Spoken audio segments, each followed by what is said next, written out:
Madame, monsieur, bonsoir. Heureux de vous retrouver à nouveau dans le cadre de ce rendez-vous. Un 6 novembre, un jour particulier, doublement particulier d'abord par cette prestation de serment du président de la République, réélu le 7 octobre dernier après un processus électoral démocratique.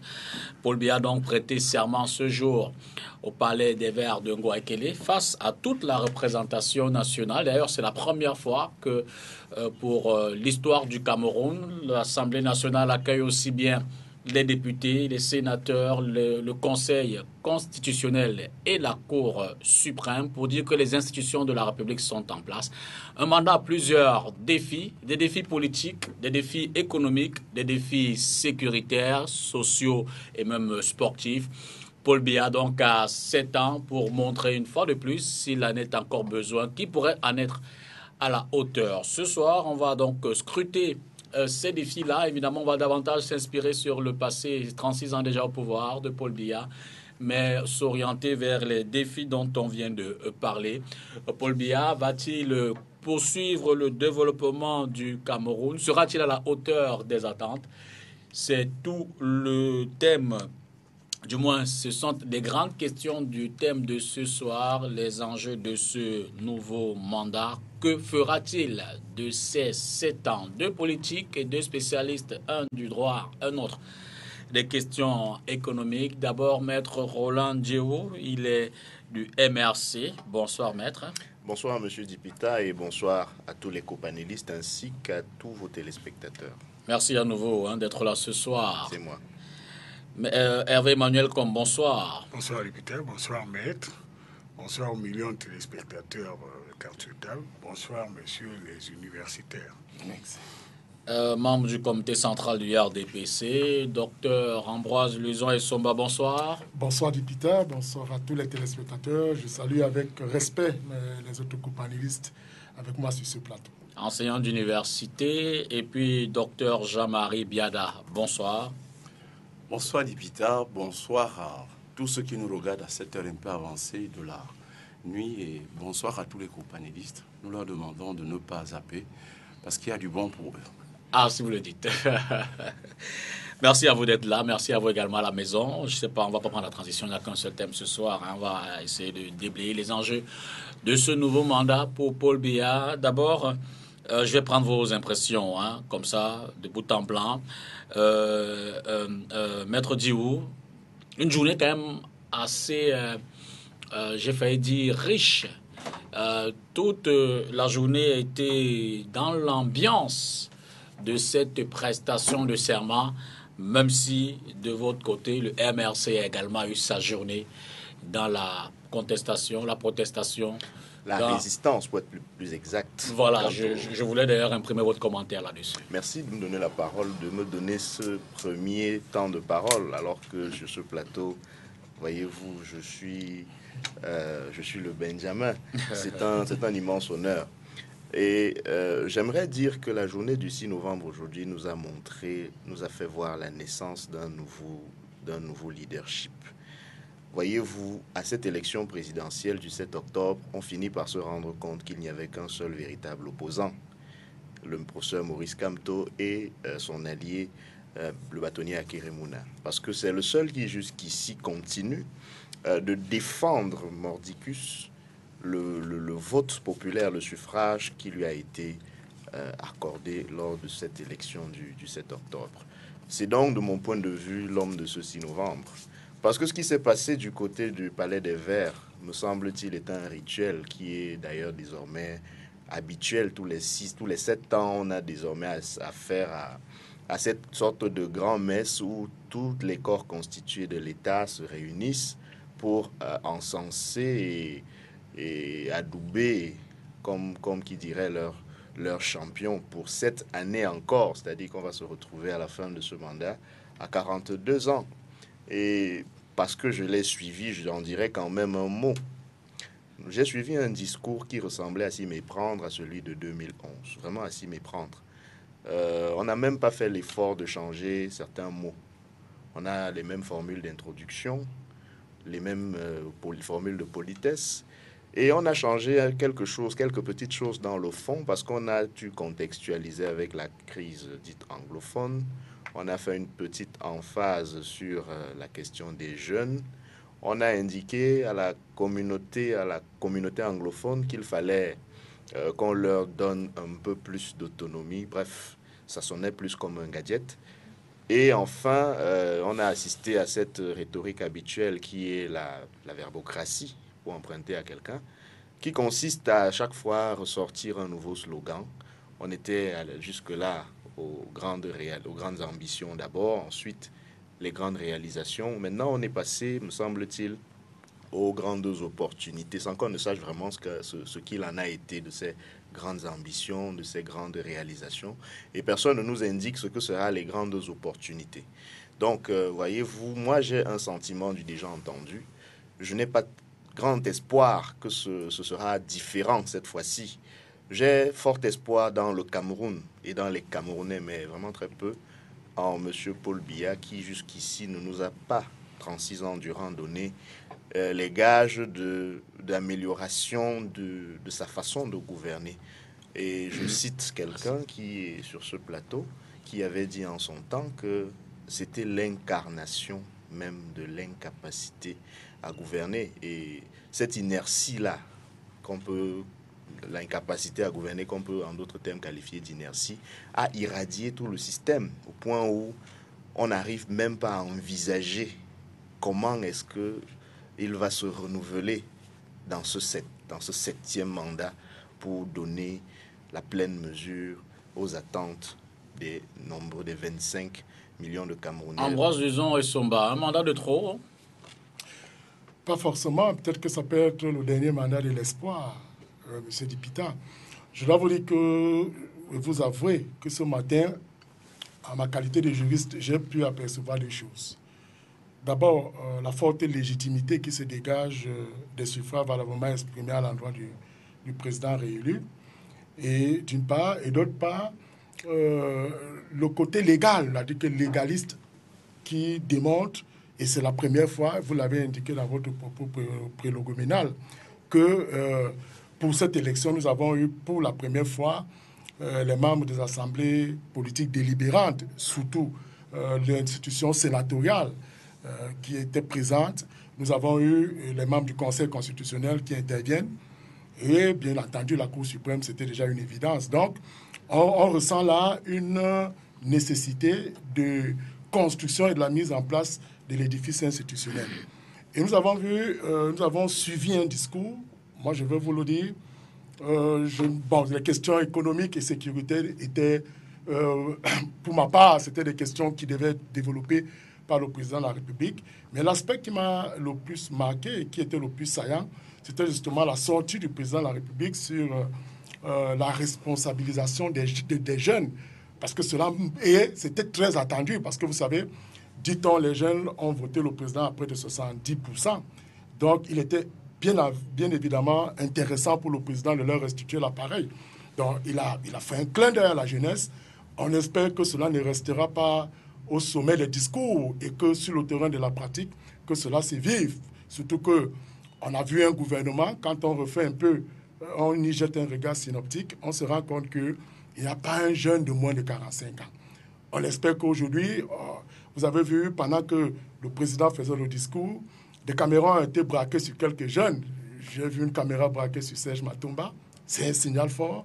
J'ai vu une autre caméra braquée sur Franck Biya. C'est un signe annonciateur de quelque chose. Donc moi, je pense, pour ma part, M. Dipita, que c'était une cérémonie belle, riche en couleurs, et que nous attendons, peut-être qu'on va poursuivre l'émission sur la question, nous attendons beaucoup du président de la République en termes de recombinaison de la scène politique et surtout de la responsabilisation de la jeunesse, dont j'espère que le président ne va plus se limiter à dire que nous sommes le fer de l'art de la nation. Il faudrait que cela se vive sur le terrain de la pratique. Jean-Marie Biala, un mandat de trop, un mandat pour consolider les acquis. Sous quel signe pourrait-on mettre ce mandat de Paul Biya qui démarre aujourd'hui même avec la prestation de serment? Moi, je pourrais mettre ce mandat sous le prisme de l'économie. C'est-à-dire que le chef de l'État commence par transformer tout en économie. pour moi, on commencerait peut-être déjà par le nom. Au lieu de dire ministère des Finances, on va dire ministère de l'économie financière. Au lieu de dire ministère des postes et télécommunications, on va dire par exemple ministère de l'économie postale et du numérique. Au lieu de dire ministère des affaires sociales, on va dire ministère de l'économie sociale. Au lieu de dire ministère, tous les ministères, on peut transformer ça en économie. Pourquoi est-ce que moi je fais cette proposition? Parce que tous ceux qui sont en place maintenant, lorsqu'on leur parle d'économie, ils voient très rapidement le bilan. Le bilan, c'est quoi? C'est l'actif et le passif. Donc, quand on vous donne des ressources, vous devrez rapidement nous dire ces ressources nous permettront de mener telle activité pour tel objectif. Et les indicateurs de suivi de vos résultats seront également dressés.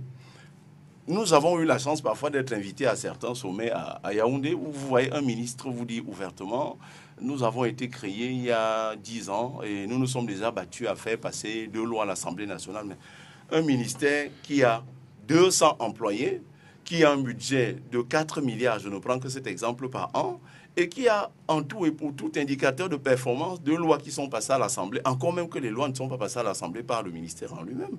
Il y a la présidence qui intervient, il y a d'autres ministères sectoriels qui interviennent, et puis à la fin, il y a le ministère chargé des relations, ministre délégué à la présidence chargé des relations avec les parlements, qui porte donc ça devant le bureau des 2 chambres, le Sénat et l'Assemblée nationale, et puis on délibère.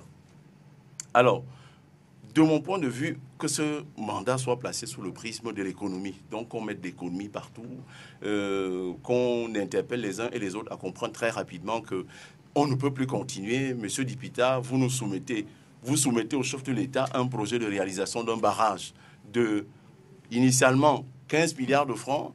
1 an passe, 2 ans passent, 7 ans passent, et ce barrage a consommé 85 milliards et il n'est toujours pas terminé. Donc, si on avait mis tout cela sous le prisme de l'économie, au lieu de dire ministère de l'eau et de l'énergie, on dit ministère de l'économie de l'eau et le ministère de l'économie de l'énergie, quelque chose comme ça. De mon point de vue, il comprendrait très vite que chaque fois qu'il pense aux ressources, il doit penser aux résultats.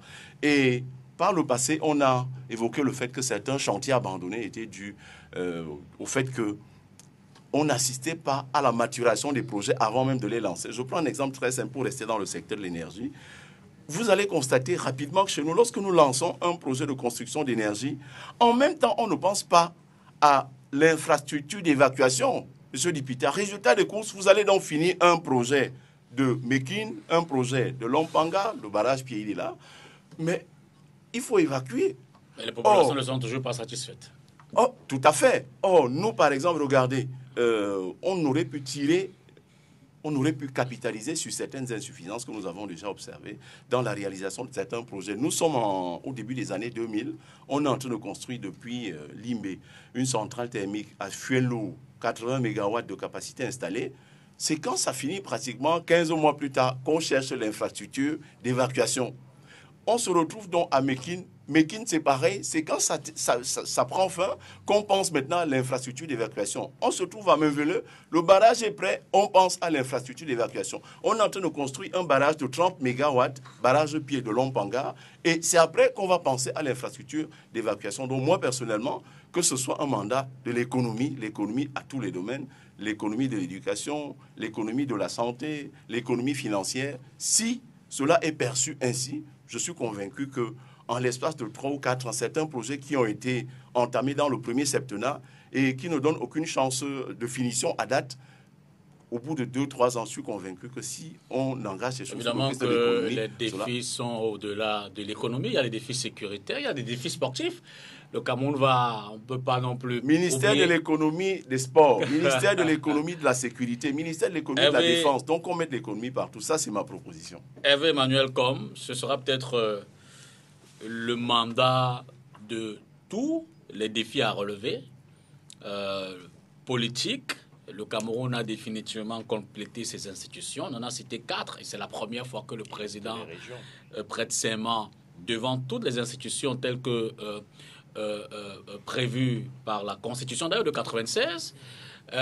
Des défis économiques, Dr Biada le disait d'une façon assez... un peu plus détaillé, mais le Cameroun au carrefour des enjeux. De façon satirique, vous voulez dire. Le Cameroun est au carrefour, j'ai failli dire, des enjeux de développement pour définitivement rentrer sur le chemin de l'émergence, sous-entendu que 2035 reste encore un horizon. Les défis sportifs, les défis sociaux, culturels, évidemment pour la jeunesse, c'est dit que le septennat de Paul Biya va certainement être un septennat dont l'agenda sera extrêmement lourd. Souvenons-nous également, je l'ai dit, que la sécurité encore a besoin d'être ramenée dans sa sérénité sur les régions du nord-ouest et du sud-ouest et maintenue dans les régions de l'extrême nord. Vous ne m'avez pas posé de question. Vous avez fait une déclaration. Je vous interpelle dans ma déclaration. La journée d'aujourd'hui, d'abord, est une grande journée parce que la République s'est présentée en grande tenue. Le président s'est rendu dans la maison du peuple souverain camerounais qui lui a confié un mandat pour prêter serment sur une politique qui sera implémentée dans les 7 prochaines années. Donc de ce point de vue-là, c'est une journée historique et tout s'est passé dans le rituel républicain avec beaucoup de précision. Égayé d'ailleurs par le caractère convivial que l'hôte principal, c'est-à-dire le président de l'Assemblée nationale, a mis dans son expression. Maintenant, je vais directement répondre à votre question. Il y a 2 façons d'aborder la vie publique. Quand j'entends économie, ce n'est pas la réponse à tout. Il y a dans le développement d'un pays ce qu'on appelle les infrastructures matérielles, physiques, et les infrastructures immatérielles qui relèvent de la bonne gouvernance et l'amélioration du management institutionnel. Et quand vous réduisez le pays à une simple comptabilité, c'est que vous n'avez pas une vision globale de la chose. Dans le discours très structurant et fondateur du président élu aujourd'hui, on a d'abord vu un homme qui a été marqué par beaucoup de volontarisme et qui avait le courage de reconnaître des problèmes qui sont actuels. La campagne est finie, c'est le président de tout le monde maintenant. Et quand j'entends par les fenêtres, on revient sur ce qui ne marche pas, ce qui ne marche pas. Je crois qu'on n'a pas compris. Le septennat des grandes opportunités, c'est le septennat de ceux qui vont oser. Tout secteur confondu, on n'a pas besoin de penser que l'économie est une réponse à tout. Moi, c'est un secteur dans lequel j'ai travaillé. Et si l'économie répondait à tout, il n'y aurait pas eu de grandes faillites, les subprimes, la crise des finances internationales. Donc il faut faire très attention dans l'affirmation doctorale sur les questions institutionnelles. Donc les grandes opportunités, ça va être l'occasion d'accélérer ce qu'on a encore à faire et de changer ce qu'on n'a pas fait. Et là, vous avez raison, M. Dipita. Contrairement à ce que même certains de mes amis pensent, les grandes opportunités, ça ne veut pas dire qu'on va continuer à faire ce qu'on a mal fait, comme hier. Ça ne veut pas dire que si la gouvernance était manifestement pas bonne et qu'on va faire parce qu'on est élu. Quand on est élu, vous avez vu un président aujourd'hui conscient que le plus difficile commence maintenant et qu'il va falloir répondre avec urgence à certaines impatiences démocratiques qui ont été manifestées, que ce soit à l'intérieur de cette campagne qui était quand même la campagne la plus disputée de notre histoire, peut-être même la plus transparente, même si, bon, parfois le niveau de l'expression était en dessous de la ceinture, mais il doit prendre en charge les aspirations légitimes de tous les Camerounais, toutes phalanges confondues. Donc, j'ai entendu le docteur Luisan et son bateau défendre sa chapelle des jeunes, encore que Maître aime l'évoquer qu'il est le Benjamin. Ça passe vite, vous savez, il n'y a pas très longtemps, puisqu'il voulait me citer, même si ce n'est pas moi qui l'avais déclaré, mais je l'assume, il y a 26 ans, effectivement, je pouvais faire une telle déclaration, mais j'ai changé. C'est vous qui ne changez pas. Donc, le président a intégré aujourd'hui cette prise en charge. Et lorsque Maître dit, et c'est là que je trouve que ceux qui se disent jeunes et qui ont un discours de vieux, ça m'ennuie un peu. Lorsqu'il dit qu'il a entendu cela en 2011, c'est très bien. Mais si c'est lui qui l'a dit, c'est qu'il a la conviction. C'est ce qu'on appelle dans la théorie des sciences sociales américaines la seringue hypodermique. Quand vous êtes convaincu que quelque chose est bien, vous mettez comme si c'était une seringue dans la tête de quelqu'un. Donc le président a affirmé les grands principes qui doivent régir notre société. Et il y a eu beaucoup de nouveautés là-dedans. Maintenant, il faut que tous ensemble, on fasse pression pour que ça soit implémenté, parce que le président a parfois fait des discours, et la chaîne qui doit implémenter ces discours fait de la résistance. Lorsque le président dit, par exemple, qu'il faut répondre à la question de ce qui se passe dans notre zone dite anglophone, c'est-à-dire le nord-ouest, sud-ouest, et il indique clairement qu'il faut amplifier la décentralisation, l'accélérer pour qu'il n'y ait plus cette distance que certains compatriotes ont l'impression entre les administrés et les administrateurs. Voyez-vous, par exemple, qu'on ne puisse plus dire que l'absence d'une salle de classe à Batibo ou à Kumba est le fait d'un chef de bureau au ministère de l'économie ou bien au ministère des enseignements secondaires ou de l'enseignement de base. Voilà un peu les orientations et qui peuvent être faites tout de suite. Quant à l'intervention de notre Benjamin, puisqu'il s'est lui-même donné cette appellation, je pense qu'il faut qu'il fasse confiance aux institutions. Il y a un temps pour tout et qu'aujourd'hui, nous devons tous faire pression pour que les choses aillent mieux. Parce que dans des domaines, par exemple, comme le déferlement du tribalisme, qui est parti de tous les camps, là, j'espère que je ne vous surprends pas, vous connaissez mon indépendance. Je pense que dans ce domaine, par exemple, parmi les grandes opportunités, c'est une opportunité pour légiférer, faire en sorte qu'on pénalise ce genre de comportement, même des propos, dans notre société. Donc le président a tenu compte de tout ce qui a été dit et qui a montré parfois la fragilité de notre communauté nationale pour apporter les réponses. Je termine dans l'introduction en disant que le président n'est pas un magicien. Il fait avec la réalité, avec nous tous. Et donc, il y en a qui se mettent dans le posture de ministre de la critique permanente. Il faut qu'ils aillent aussi prouver qu'ils sont capables de faire. C'est très facile de dire, il n'y a qu'à faire ça, il n'y a qu'à faire ça. Aujourd'hui, c'est l'invitation pour que tout le monde se mette au travail, quel que soit le camp dans lequel on est. On est tous citoyens d'une seule communauté, la nation camerounaise, et nous avons un seul président, Paul Biya. Alors, venons-en donc aux perspectives. Je crois que nous tous, on a plus ou moins une idée précise du bilan. Le bilan des 7 dernières années, ou si on veut être plus exhaustif, le bilan des 36 ans de Paul Biya. Mais les perspectives, c'est davantage l'accélération de la décentralisation sur le plan institutionnel. Je pense qu'on a déjà tous les corps constitués qui sont prévus dans la Constitution. Ils sont désormais. Il manque les régions. Ils sont désormais en place. On a les défis économiques, sans compter. Alors, commençons peut-être donc par cette question de la décentralisation. On a l'impression, on peut le dire, peut-être Dr Biadar, Paul Biya, un mandat, je veux dire, un engagement de plus sur la question de la décentralisation, sous-entendu que elle est prévue par la Constitution depuis au moins 1996, et effectivement que sa mise en œuvre laisse toujours les uns et les autres, je ne vais pas dire insatisfaits, mais je vais dire que le constat est clair, que nous n'y sommes pas encore entièrement. 18 janvier 1996, loi constitutionnelle portant révision de la loi de 2 juin 1972. Il n'y a pas que la décentralisation qui avait été prévue, il y avait l'article 66.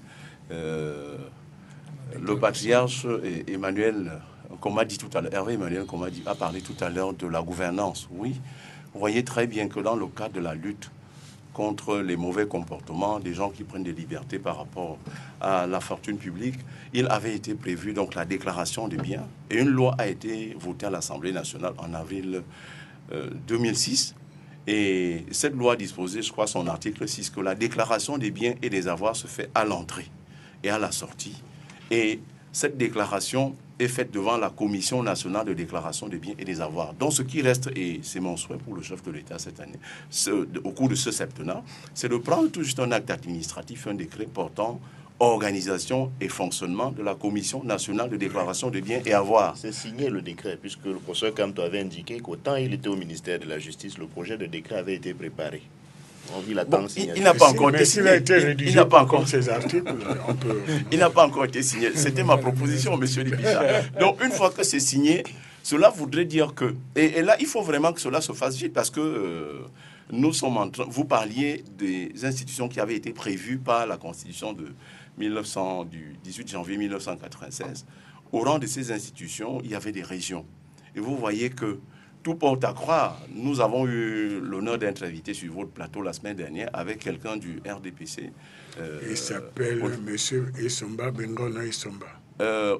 Député suppléant du RDPC dans la Mefou à Famba ou Mefou à Konon. Et en off, il nous disait que des choses également avaient déjà été faites vous dans faites le sens... du Penda et Coca parce que vous parlez en off et vous venez répéter ici. Non.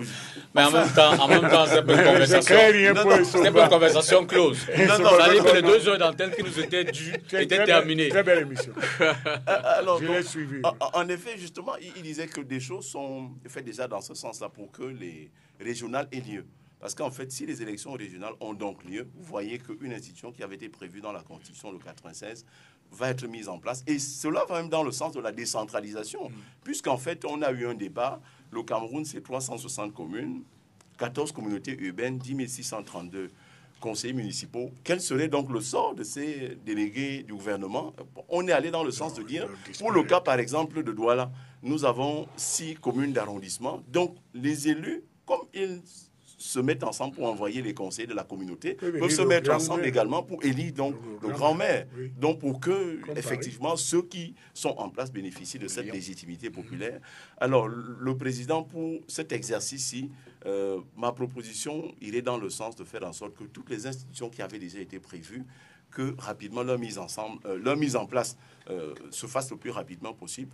D'un de deux, n'oubliez pas, M. Dipita, les élections, double élection municipales et législatives ont eu lieu le lundi 30 septembre 2013.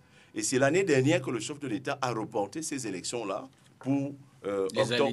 Oui, pour octobre. Donc vous comprenez très bien que même cette année-ci, les élections vont encore avoir lieu. Et par rapport à cela, vous savez que chaque fois que ces élections doivent avoir lieu, le président doit convoquer le corps électoral. Lorsqu'il a convoqué, c'est 90 jours avant les délais. Donc nous allons nous retrouver autour de juin comme ça. Le corps électoral va être convoqué. Il nous reste à peu près un semestre.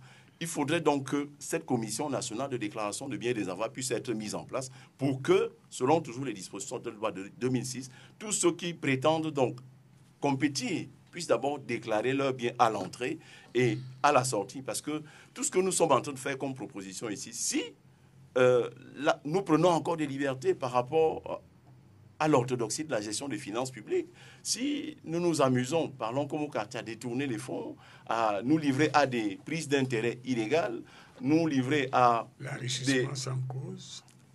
Oui, nous connaissons toute cette liste d'infractions en matière de gestion financière. Donc, si tout cela reste encore une sorte de sport national pour tous les ordonnateurs ou les gestionnaires de deniers publics, je suis convaincu que nous ne serons pas sortis de l'auberge. Même après 2 ou même après 3 septennats, rien ne changera. Donc, mon souhait le plus ardent, c'est que pour le septennat qui a commencé depuis la prestation de serment du chef de l'État ce matin à l'Assemblée nationale, que je prends la Commission nationale de déclaration des biens et des avoirs soit mise en place parce qu'en fait, il y aura élection et plein d'autres institutions que je connais parce que nous n'avons pas assez d'argent pour mettre sur pied la caisse de dépôt et de consignation. Ça a déjà été créé, mais il faut simplement nommer les acteurs.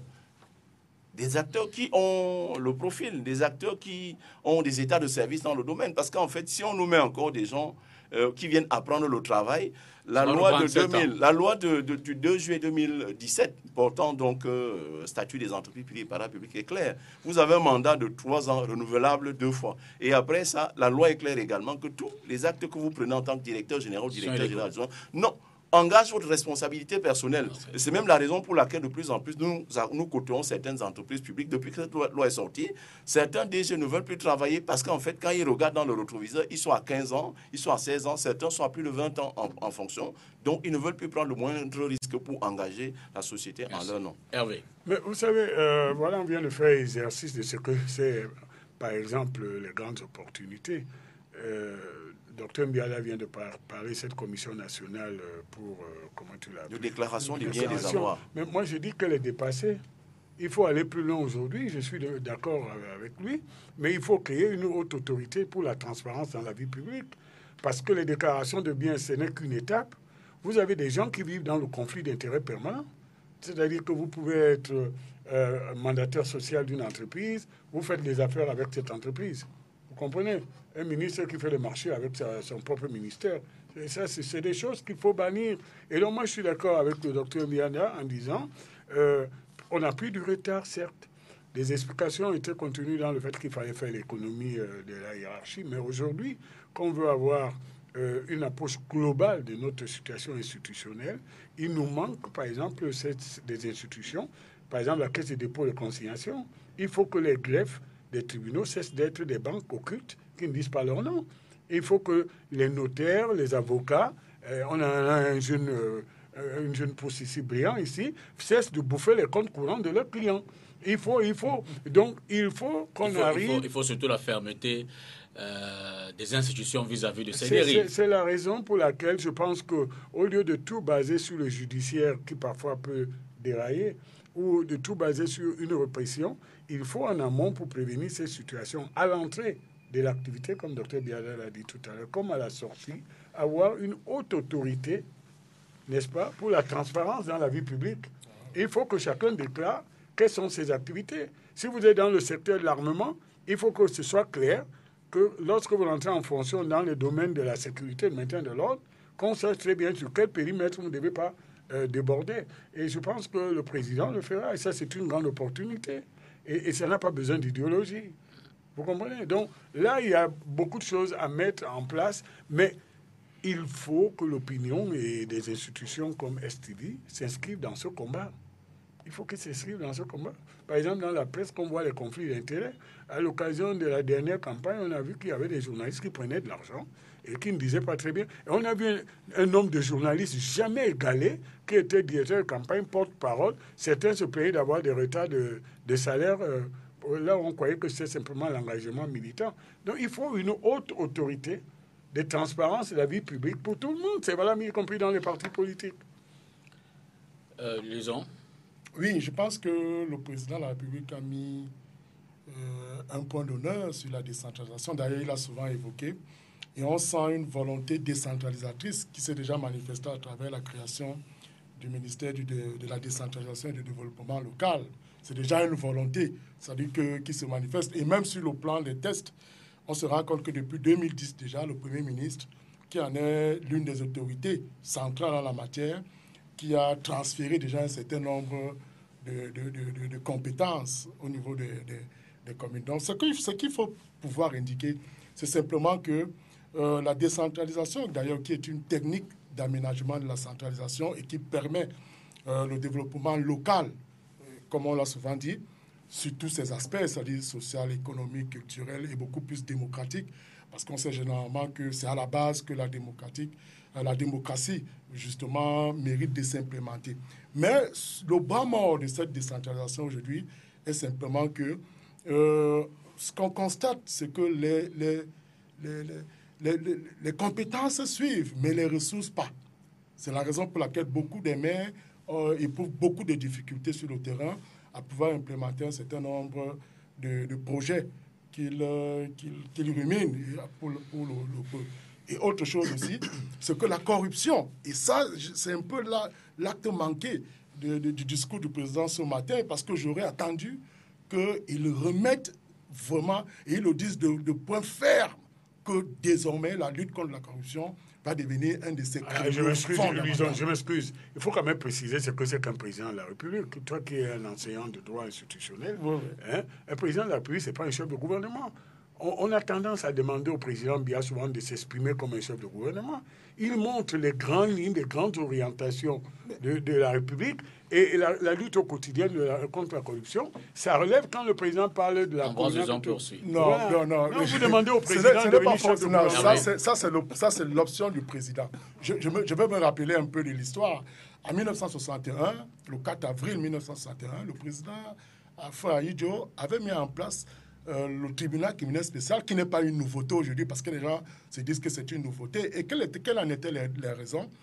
La première raison, c'était qu'il y avait déjà une prévarication portée sur la fortune publique, et aussi les chefs traditionnels qui percevaient les impôts refusaient de les reverser dans le trésor. Et ce qui était intéressant, c'était quoi? C'était la nature des sanctions. C'est-à-dire que dès que vous étiez coupable de ces différentes infractions, première des choses, c'était une condamnation à vie avec travaux à perpétuité. Peut-être je parle sur le compteur d'un avocat. En réalité, dès que vous commettez cette infraction, vous étiez condamné à vie à des travaux forcés. Ça fait de sorte que c'était des décisions de nature dissuasive. Tu crois que ça a empêché le vol? Oui, mais ça a réduit. La preuve. Non, ça a réduit puisque le président avait senti. Et regardez aujourd'hui, quand on parle de 2011, avec la création du tribunal criminel spécial, on se rend compte que la nature, justement, de la sanction incite plutôt à prévariquer l'argent dans la fonction publique. On vous dit, si vous restituez le corps du délit, il est possible de vous libérer. Si vous voulez moins de 50. Ah, voilà. Donc, Emmanuel, comment je pense, grand frère, et c'est ça, aujourd'hui, qui a plombé la gouvernance du président Paul Biya, c'est-à-dire cette lutte contre la corruption qui n'a pas, pour ma part, qui a des été très efficace. Et on l'a vu, vous avez vu les dernières arrestations ont quand même fait frémir. Nous avons eu à l'université une dame qui est arrivée comme comptable. Je vous dis, le nom c'est Somba, si on se tait, elle ne vous paye pas. Justement parce qu'elle a eu un frémissement des arrestations qui l'ont amené à comprendre qu'il faut avoir désormais un regard vif sur les questions de gouvernance. Donc moi je pense pour ma part que le président doit justement revenir sur cette question qui est juste, qui pour ma part est le bras mort de la gouvernance au Cameroun. Maître, merci de... Moi, je dirais simplement qu'on va m'accuser d'avoir l'esprit d'un vieux. Mais vous me pardonnerez de regarder un peu dans le rétroviseur pour me projeter dans l'avenir. Quand on a déjà entendu des promesses, et que lorsqu'on a attendu de voir ces promesses à l'œuvre en vain, on est un peu obligé de se dire que c'est du réchauffé.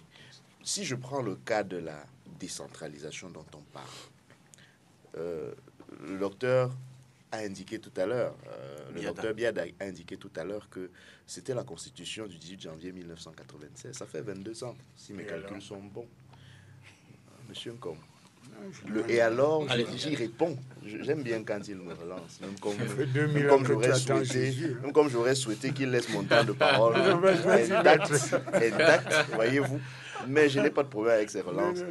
Et alors, pour dire que ça fait 22 ans, monsieur Nkom, et en plus, on a indiqué que ça a été accéléré, ce processus. C'est-à-dire que vous marchez à pas de mort, parce que pour faire une région, pour mettre sur pied les conseils régionaux, vous prenez 22 ans, et ce n'est pas tout, puisqu'on n'y est pas encore.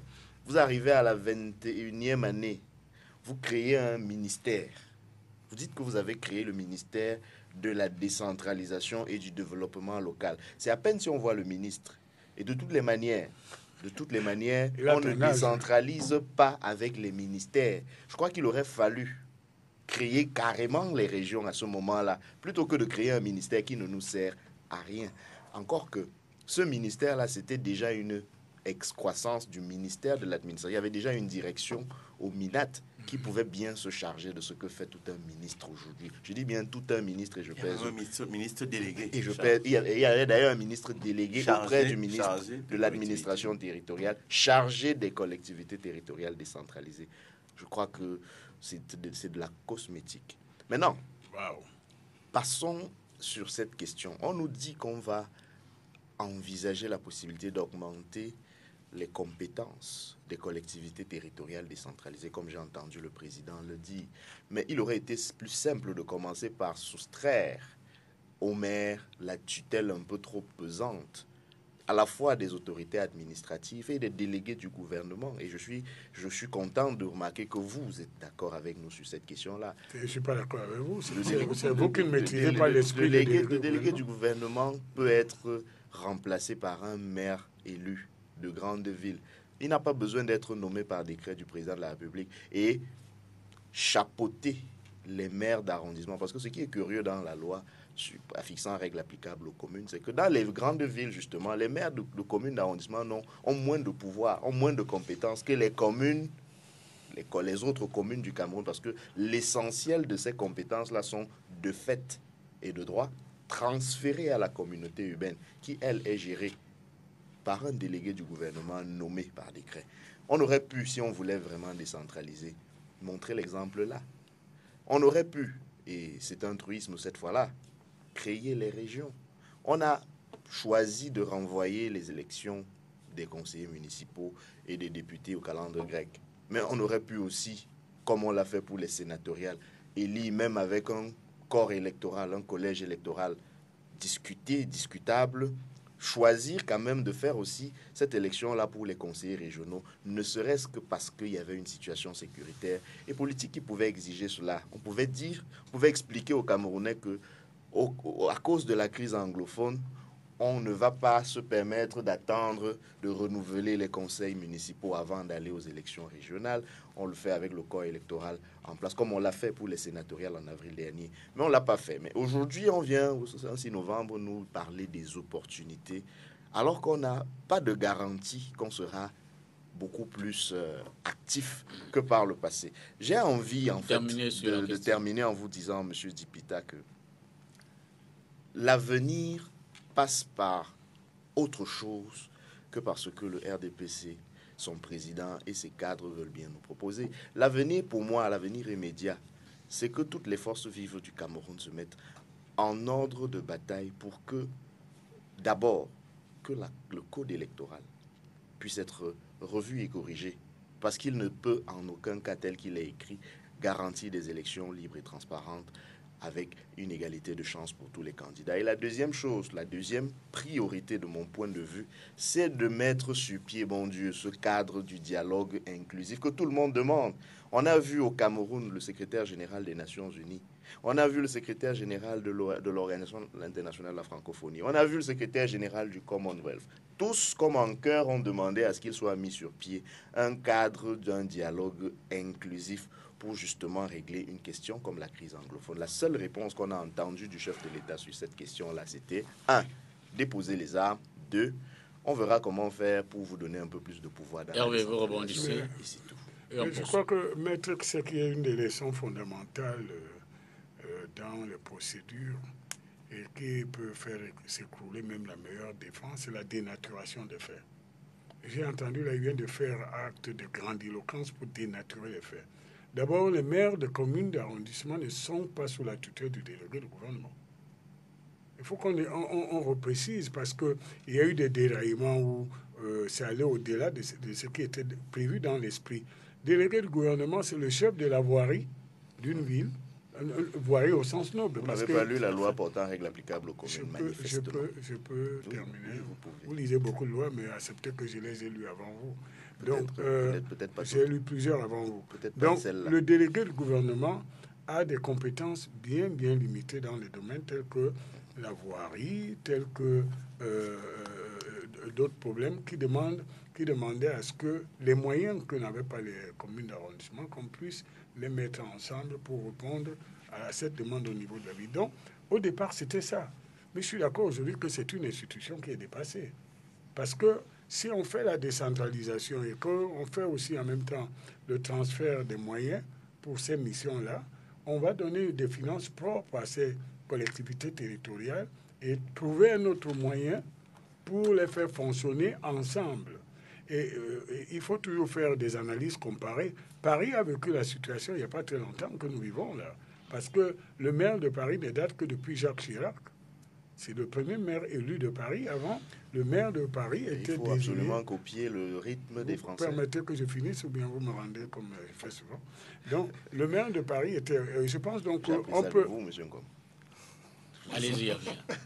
Je croyais qu'il n'y avait que les cabris qui sautaient, mais je vois que... J'ai appris à sauter chez vous. Vous m'avez appris à sauter. Donc, je pense que... Mais je m'excuse. Non, c'est pas grave. Aujourd'hui, c'est le jour de communion. Nous sommes ensemble. Donc, la décentralisation a aussi un coût. Parce que là, il ne faut pas aller très rapidement. Il faut, oui, la décentralisation, mais elle doit s'accompagner d'organismes qui gèrent la péréquation pour que les plus pauvres ne soient pas largués. Il faut donc qu'il y ait une caisse de dépôt et consignation, par exemple, qui permet à ce que les projets dans les communes qui n'ont pas les moyens soient implémentés, que cette caisse de dépôt qui pourrait absorber le FECOP, qui serait simplement un instrument à l'intérieur pour la gestion des quantièmes provisionnels. Donc, ce n'est pas aussi simple que ça, mais on va vers ça, parce que le problème, par exemple, avec des institutions comme délégué au gouvernement, moi, je vais vous révéler quelque chose. Dans l'analyse des votes qu'il y a eu ici, beaucoup de nos compatriotes sont allés voter contre la piscine qu'il y avait à Yassa ou à Niala, un mois avant l'élection, Thierry Docteur. Et ils croyaient que c'était Paul Biya qui avait mis la piscine. Or, si tout le monde était au même niveau d'information, on saurait que ce n'est pas le président de la République qui devait s'occuper de cette piscine, qu'il y a bien quelqu'un qui est en charge de cette voirie urbaine-là. Il y en a qui sont allés pour des raisons de collectivités. Alors moi, je pense que la décentralisation va avoir l'avantage d'abord de rapprocher l'administration territoriale des administrés, rendre les gens plus responsables et de clarifier les périmètres de responsabilité. Parce que dès qu'il y a un problème, un toit d'école qui s'en va, quand on ne veut pas impliquer les APE, c'est comme ça que vous les appelez, on accuse directement le ministre ou bien le président de la République. La décentralisation est une bonne opportunité pour accélérer, stimuler l'imagination des collectivités territoriales et rendre les gens plus proches de ce qui les administre. C'est une bonne chose. Bon, mais la posture de la critique, il n'y a qu'à faire ça, il n'y a qu'à faire ça. Cher maître, si c'était aussi simple, on n'aurait aucun problème. Autre défi, et ça a été souligné, d'ailleurs le président en a profité pour demander à ceux qui ont pris des armes de les déposer, la question sécuritaire, notamment dans les régions du nord-ouest et du sud-ouest, dont la solution est toujours recherchée. L'Église catholique, elle entend, à travers peut-être le cardinal Christian Toumé, elle entend, elle, organiser des assises en novembre prochain. Pour l'instant, on espère toujours entrevoir ce que le gouvernement, dans sa nouvelle démarche, va prévoir. Alors, sur la question sécuritaire, Ambroise Uzon-Essomba, on peut dire qu'on a toujours une grosse épine dans le pied, dans la chaussure. Je crois que je vais toujours revenir sur le discours du président. Si ma mémoire ne subit aucune infidélité, ou bien du moins si je m'abuse, c'est pour la première fois que le président de la République demande de déposer les armes sur ces questions, sur cette crise anglophone. Vous savez, toutes ces sorties avaient toujours été des sorties un peu plus musclées. En tant qu'un chef de l'État, c'est vrai, il ne va pas venir les caresser dans le sens du poil. Mais il a dit aujourd'hui que ces sécessionnistes déposent les armes. Et après ce dépôt des armes, bien évidemment, ce qui puisse s'engager, c'est un débat inclusif, un large débat inclusif où il peut, au niveau de chaque région, réunir des personnalités qui vont discuter et on leur donne peut-être du temps. Et après cela, peut-être 2 ou 3 mois plus tard, tout le monde se retrouve un peu comme dans une convention nationale à Yaoundé pour asseoir un certain nombre de bases. Parce que, vous le savez, monsieur Dipita, j'ai fait plusieurs tours à la garnison militaire de Douala ici. Allez-y faire un tour, vous allez constater quelque chose d'assez alarmant. Vous allez voir nos forces de l'ordre revenir dans des situations très compliquées. Je pense que ça ne fait pas gai de voir cela. Et tant qu'il n'y a pas la paix, bien évidemment, on ne peut pas concevoir un développement. Et vous savez, aujourd'hui, les 2 zones dites querellées sont en termes d'infrastructures véritablement dans des situations compliquées. Donc moi, je pense pour ma part que l'option sécuritaire dans un pays reste la voie cardinale du développement. Tant qu'il y a du désordre, rien ne peut se construire. Et je pense que je peux m'approprier les propos du professeur Moué Lekambi, qui disait que avec la guerre, nous sommes dans la misère, et avec la paix, nous sommes dans la prospérité. Donc je pense pour ma part que ces questions sécuritaires méritent justement une attention particulière afin que la paix revienne aux 2 zones dites querellées du nord-ouest et du sud-ouest. Docteur Biada. Alors, le président de l'Assemblée nationale, ce matin, parlait devant le chef de l'État et il a repris une formule de Ivo Mourouzi. Nous sommes le 8 juin 1990 et le journaliste en question de Radio Monte-Carlo posait la question au président de la République. Qu'est-ce que vous aimeriez qu'on retienne de vous? Il répondait en ces termes, je le cite de mémoire, celui qui a apporté la démocratie et la prospérité au Cameroun. Et ce matin, le président de l'Assemblée lui-même a avoué que la démocratie est là et la prospérité arrivera. La prospérité va arriver. Les infrastructures sont déjà mises en place. Infrastructures d'équipement, infrastructures de peuplement. Quand vous prenez un pays comme l'Égypte ou la Tunisie, moi je me demande toujours par quelle magie ces gens parviennent à produire au moins 10 000, 15 000, 20 000, 30 000 maisons chaque année. Or, quand nous prenons le dispositif qui est mis en place, la SIC, la Maïtu et l'institution chargée de financer le crédit foncier, ça ne vous fait pas 20 000 logements en 20, 30, 40, 50 ans d'existence, sinon plus si ne prend que le cas de la SIC, créée en 1952, donc par la mère patrie même. Alors, quand nous regardons ça de près, nous nous disons, il y a quelque chose à faire dans ce sens, parce que l'électricité est déjà là. Par le passé, nous avions seulement notre barrage de Sonloulou et le barrage d'Edea, sans oublier les 3 barrages de retenue d'eau en amont, Mbakaou, Mapé et Bamendjin. Aujourd'hui, on a ajouté autre chose à côté de ça. Bon, Lompanga, c'est un barrage de retenue d'eau, ce n'est pas encore un barrage de production d'énergie. À côté, on va faire un barrage de pied de 30 mégas. Bon, il faut également que les autres 2 barrages que j'ai cités avant rentrent en activité. Cela permettra de doper le système économique des éléments qui permettent effectivement d'envisager l'industrie. Sans énergie électrique, vous ne pouvez pas envisager l'industrie. C'est à oublier. Nous sommes restés dans la sécurité pendant 2 ou 3 sorties. Vous m'avez invité ici quand la crise chauffait énormément. Et j'avais tenté à chaque fois de faire une proposition économique pour un problème sécuritaire. Et du 29 octobre 2018 au pratiquement 9 novembre 2018, je suis content, le Cameroun est en train de lever son 5e emprunt obligataire d'un montant de 150 milliards. Et le compte d'emploi, oui, bien entendu. Il faut le dire. Non, puisque... Ça veut dire que nous avons une très belle signature. J'ai suivi votre débat qui était agréable, mais je pense qu'il manquait cette affirmation. Non, je suis pas... suis, hein. Non, merci, Hervé. Ce matin, je suis même passé chez un de ses confrères où j'ai dit, j'ai ajouté les 2 épithètes que vous vouliez, donc là, avec succès. J'en suis à dire que pour parler de substantifs. Pour parler donc de cet emprunt obligataire, j'étais en train de dire que le compte d'emploi de ces 150 milliards indique donc là-dedans qu'on va apporter un appui à la SOWEDA, Southwest Development Authority, l'autorité de développement du Sud-Ouest, la région du Sud-Ouest. J'aurais souhaité qu'on indiquait également qu'un appui devrait être apporté à son alter ego du Nord-Ouest, NOEDA, Northwest Development Authority, autorité de développement du Nord-Ouest. Nous avons été approchés dans certains de nos travaux par des gens qui voulaient 10 milliards pour la PAMOL. La PAMOL, c'est après la Silicie dans le coin, quand vous allez à Lobé, quand vous allez à Mundemba, la seule institution capable, en termes d'entreprise, capable de retenir les gens là-bas, il n'y a que la PAMOL. Les plantations ont vieilli, donc ils envisageaient de reconstruire une nouvelle plantation. Ils avaient besoin d'un montant de 10 milliards pour l'usine. Le développeur avait déjà été trouvé, un Chinois, tout avait été mis en place et il ne fallait que les financements. Quand j'ai donc vu dans le compte d'emploi de ces 150 milliards que le gouvernement allait prélever une quotité, un quantum de cet argent pour mettre à la disposition de PAMOL, j'étais très content. Donc pour moi, voilà des éléments d'ordre économique qui sont mobilisés pour apporter une esquisse de solution à un problème sécuritaire. Je crois que pour le septennat qui arrive là, que l'État fasse un effort. Qui a commencé aujourd'hui. Tout à fait, qui a commencé aujourd'hui. Donc que l'État injecte davantage de moyens. Mais je demanderais seulement, pour ne prendre que le cas de la NOEDA et de la SOWEDA, qu'on essaye un peu de renouveler le management. Parce que quand on prend le cas de la NOEDA, par exemple, quelqu'un a été là-bas pendant très longtemps. Il est devenu Premier ministre. Il est parti.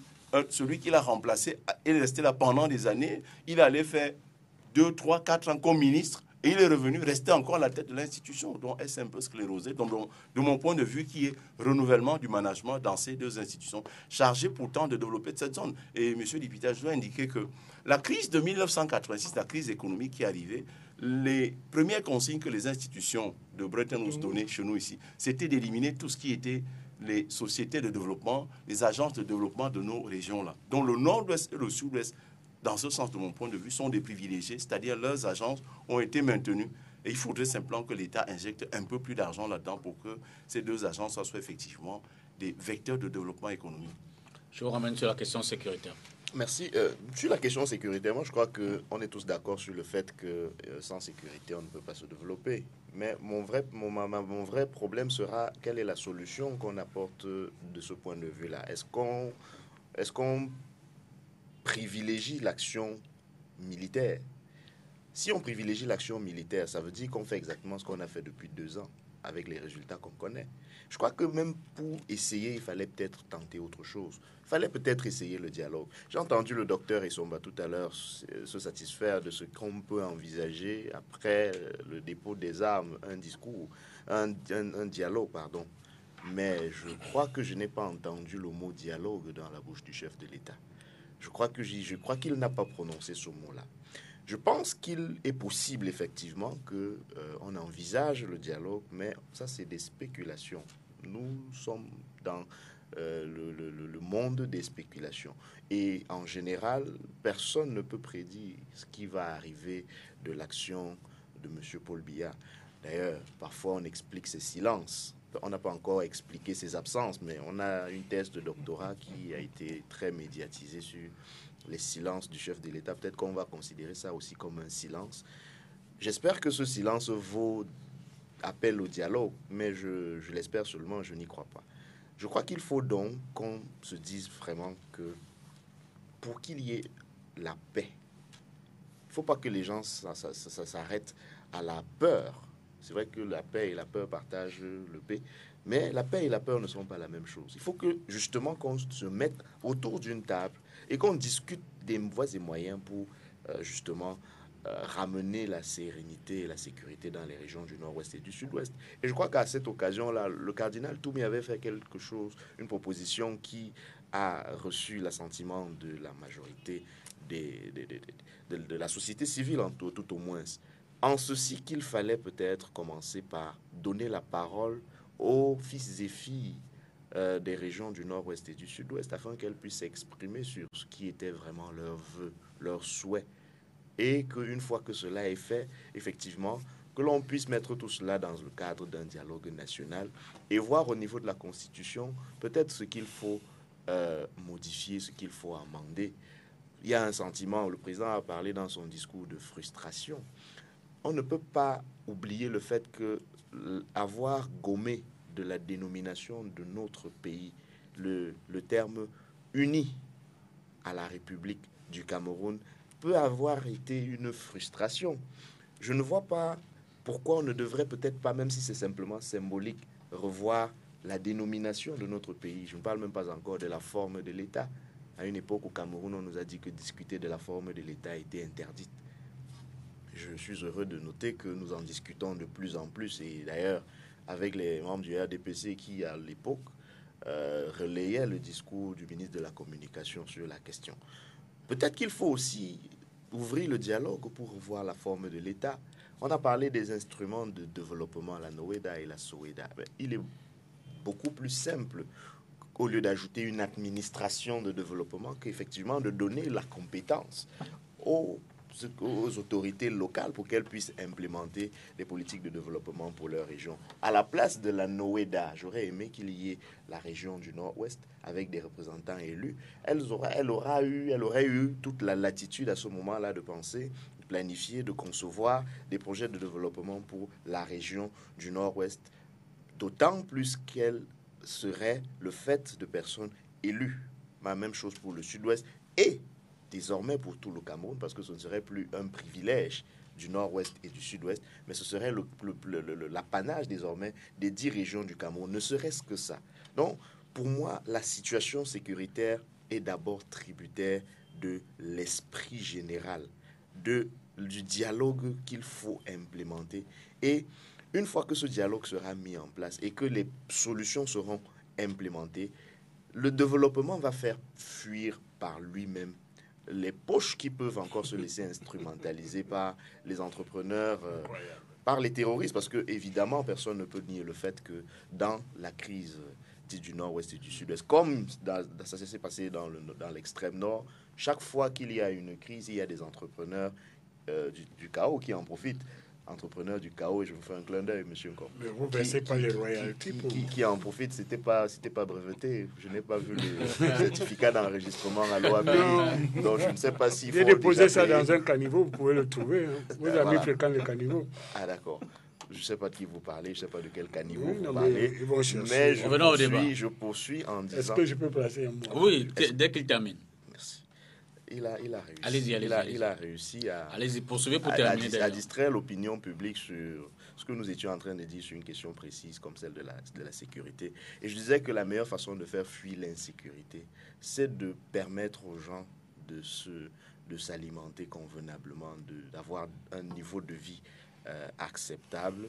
Et c'est cela qui peut être la véritable solution à ce problème de sécurité. Je voulais faire juste une petite virgule. Lorsque tout à l'heure, M. Nkom disait qu'on demande au président de la République des choses qui relèvent normalement d'un chef du gouvernement.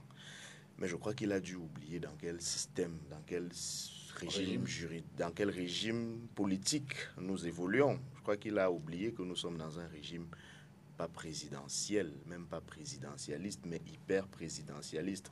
Un régime dans lequel, en réalité, le président de la République est président de tout, y compris du Parlement. Et donc, si même il fallait attendre que le Premier ministre fasse un discours, c'est bien le président de la République qui peut l'autoriser ou lui donner les coudées franches pour qu'il le fasse, parce qu'il n'a pas de manière autonome de véritable pouvoir pour le faire. Sur la question sécuritaire. Quand j'écoute certains de mes compatriotes aborder la question sécuritaire, j'ai l'impression de rêver. Hein. C'est-à-dire, on dirait qu'on n'est pas dans le même pays ou qu'on n'est pas sur la même planète. Le pendant dans un système démocratique, le pendant de liberté, c'est l'ordre public. Un enseignant de droit ici, le pendant de la liberté, c'est l'ordre public. La liberté, ce n'est pas d'absence d'ordre. Et quand on vient ici dans une émission regardée par des dizaines de millions de téléspectateurs, s'il vous plaît, ça ne m'adressait pas à toi spécialement, quand on vient dans une émission aussi regardée et qu'on tend à faire croire que ce sont des problèmes domestiques qui ont amené certains à prendre des armes contre la République, j'ai froid au dos. J'ai froid au dos. Le fait de maintenir nos forces de défense et de sécurité en état d'opérationnalité ou bien de combat n'est pas antinomique à la paix, au dialogue. Que ceux qui ont pris des armes contre la République et l'ordre public déposent des armes. Après, on discute. Je suis dans notre région du littoral dont je suis originaire, parce que parfois je l'oublie. Nous avons des questions pas très loin d'ici, des gens qui ont besoin de passer une journée pour aller à 200 km dans la propre région. Ils n'ont jamais pris des armes, ni pris un drapeau, ou faire brûler des ambassades. Je crois donc qu'il ne faut pas dénaturer la volonté du chef de l'État du retour à la paix dans cette région. Il est garant, et la plupart d'entre nous, ceux qui n'ont pas fait que l'entendre, ceux qui l'ont écouté, il a prêté serment, entre autres, pour protéger, maintenir l'intégrité territoriale. Peut-être qu'il faut un peu plus que la volonté désormais. Alors, donc, nous sommes dans une situation, chers compatriotes, où il ne faut pas mettre en parallèle des entreprises terroristes avec l'ordre public.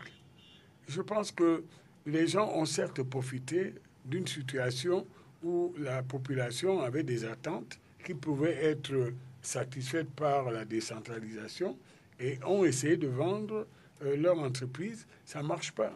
Donc il faut, en même temps qu'il faut développer, actionner la décentralisation, il faut que l'ordre règne, que ceux qui prennent les armes soient ramenés, que l'ordre les arrête. C'est ce que le président a dit. N'essayez pas de faire... Quand j'étais étudiant, les paresseux aimaient le commentaire de texte parce qu'ils croyaient qu'ils pouvaient dire n'importe quoi. Et refusaient la dissertation. Et aujourd'hui, on voit les gens qui font le commentaire de texte pour dénaturer ce que Paul Biya a dit. On l'attend davantage dans les actions. Oui, mais vous allez voir. D'abord, je vous annonce une nouvelle. Je l'ai déjà dit. Question sécurité, ça date depuis. Je vous ai déjà dit ça plusieurs fois ici. L'élection du président de la République était une partie de la réponse aux problèmes que nous avons dans cette région. Élection. Et oui, l'élection du président a été une réponse. Si certains candidats, j'ai dit que je ne voulais plus revenir à la campagne, mais Maître Diou m'oblige à revenir dans certains propos. Ceux qui disaient qu'ils pouvaient résoudre ça de 1000 façons, le président était clair. Sur cette question, il a été le seul qui était clair. Il dit qu'il est pour un Cameroun, un indivisible. Et il maintient cette position. Et qui était contre le Cameroun un et indivisible, monsieur? Non, il y a des gens qui disaient, bon, votez pour moi, après on verra, on va en parler. Et ça, c'est pas sérieux dans les affaires publiques. Surtout lorsqu'une question est principale. Comment vous dites principale? C'est vous qui faisiez les leçons de dénaturation tout à l'heure. Non, et j'aurais aimé que vous prêchiez par l'exemple, monsieur. Ne vous sentez pas concerné si vous ne savez pas de qui il parle. Il s'agit de celui qui a dit cela. C'est gros. S'il vous plaît, monsieur. Donc, la question essentielle, par exemple, l'unité du pays. Je vous ai dit que c'était un chantier, certes immatériel, mais qui est essentiel. Vous ne pouvez pas maintenir ni construire l'unité du pays parce que c'est aussi une construction permanente si vous avez des défaillances dans l'ordre public. Parce qu'à chaque dimension d'un individu ou d'un groupe d'individus, ils vont mettre à l'épreuve l'ordre public. Comme par exemple une institution qui est prévue de par la loi de prendre des décisions. Vous avez quelques gens qui disent qu'ils vont contester cette loi. C'est du désordre et ça ne passe pas. Donc je pense qu'en matière de sécurité, l'esprit d'ouverture que le président a démontré aux gens en disant qu'il fallait accélérer la décentralisation ne doit pas être perçu comme une faiblesse qui va laisser la porte ouverte aux entreprises criminelles. Non, ça c'est impossible. N'attendez pas ça du président. Et j'ai dit que l'élection réglait ce problème parce qu'au moins, vous savez, ça vous demande, je parlais chaque fois que je parlais. Je suis heureux parce que vous êtes très sympathique. Je vais vous donner 2 exemples. Certains de vos amis ont utilisé l'argument qu'il y avait eu des abstentionnistes. C'est quelque chose qui choque tout démocrate, même républicain. Mais le vote n'est pas obligatoire au Cameroun. Au Brésil, le vote est obligatoire. En Belgique, le vote est obligatoire. Deuxième niveau d'explication. Quand vous prenez, par exemple, aux dernières élections américaines, un État qui n'est pas encore une dictature, plus de 3 millions d'électeurs ont voté pour Hillary Clinton par rapport à ceux de Trump. Elle a perdu l'élection. Tout système est perfectible, a ses limites, a ses failles, et ça ne doit pas troubler l'ordre public. La République ne marche pas seulement quand elle vous convient.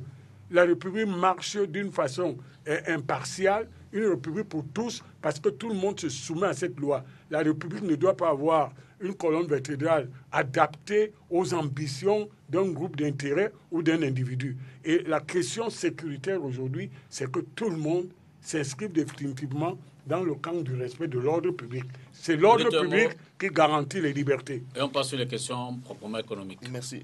Sur l'ordre public, justement, je voudrais dire que, effectivement, la République, ce n'est pas seulement quand ça arrange certains. Il faudrait qu'on soit d'accord là-dessus, monsieur Nkom. Mais je vous vois, vous risquez de ne pas être d'accord avec moi, parce que quand la marche, la manifestation publique vous arrange, elle est autorisée. Allons-y, accordez-nous 2 minutes. Allez-y, maintenant. Elle est autorisée. Oui. Mais lorsque vous estimez que le motif pour lequel la marche est projetée ne vous convient pas, vous faites vite de l'interdire éventuellement l'administration de votre parti, puisque vous êtes au pouvoir, monsieur Nkom. Et vous n'allez pas me perturber, je vais aller jusqu'au bout de ce que j'ai à dire. Et donc, vous allez accepter que je vous réponde. Allez-y, on va évoquer les questions. Vous devez donner les gages aux Camerounais que tout le monde peut s'exprimer au Cameroun. Ce n'est pas à vous de dire si la manifestation est pertinente ou pas. Le commentaire de décision de justice est un exercice qu'on fait à partir de la première année à l'université. Donc, ce n'est pas parce que le Conseil constitutionnel a rendu une décision qu'on est obligé de dire Amen, comme à l'Église. Non, on a le droit de dire qu'on n'est pas d'accord. Et on a le droit, si on veut le dire dans une manifestation publique, de le dire. L'administration a le devoir désormais de l'encadrer. Au Cameroun, on n'a jamais vu l'administration encadrer une manifestation de l'opposition. Elle encadre pourtant les manifestations du RDPC. J'ai même vu une image assez cocasse qui date d'une semaine, où on a vu dans une ville de l'ouest du Cameroun, une quinzaine de personnes marcher avec une pancarte. C'était écrit dessus, nous remercions Madame Chantal Biya pour, je crois que c'était la route.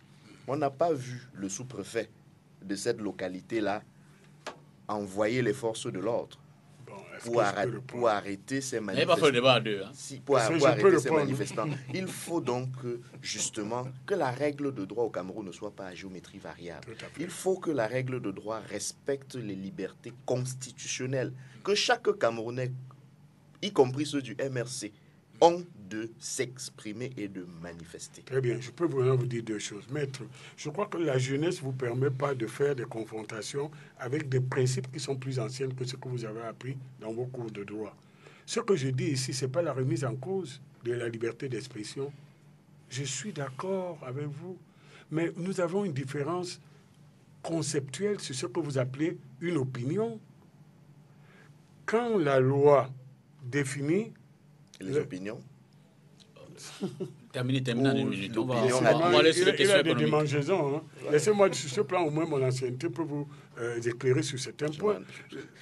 Une opinion, monsieur, quand vous dites que, par exemple, je veux qu'il y ait des troubles, ce n'est pas une opinion. Qui l'a dit? Laissez-moi parler, bon Dieu. Terminé. Vous avez étudié à l'université des Hondés ou de Douala? Terminé.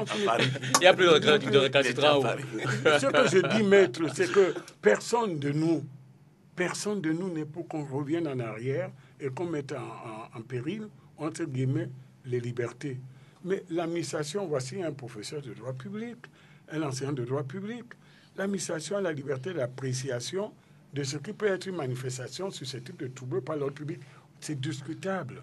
Mais maintenant, quand vous avez voulu poser d'actualité quelque chose que vous avez fait qui est inacceptable, la Constitution dit que le Conseil constitutionnel arrête et proclame les résultats et c'est irréversible. La même Constitution dit attendez que je vous dise, monsieur, attendez, laissez-moi parler, de ces lois je n'ai jamais vu dans une république qui n'est pas dans le trouble une organisation internationale venir refaire les élections. Ça, c'est votre compréhension. Je vous laisse dans votre expérience.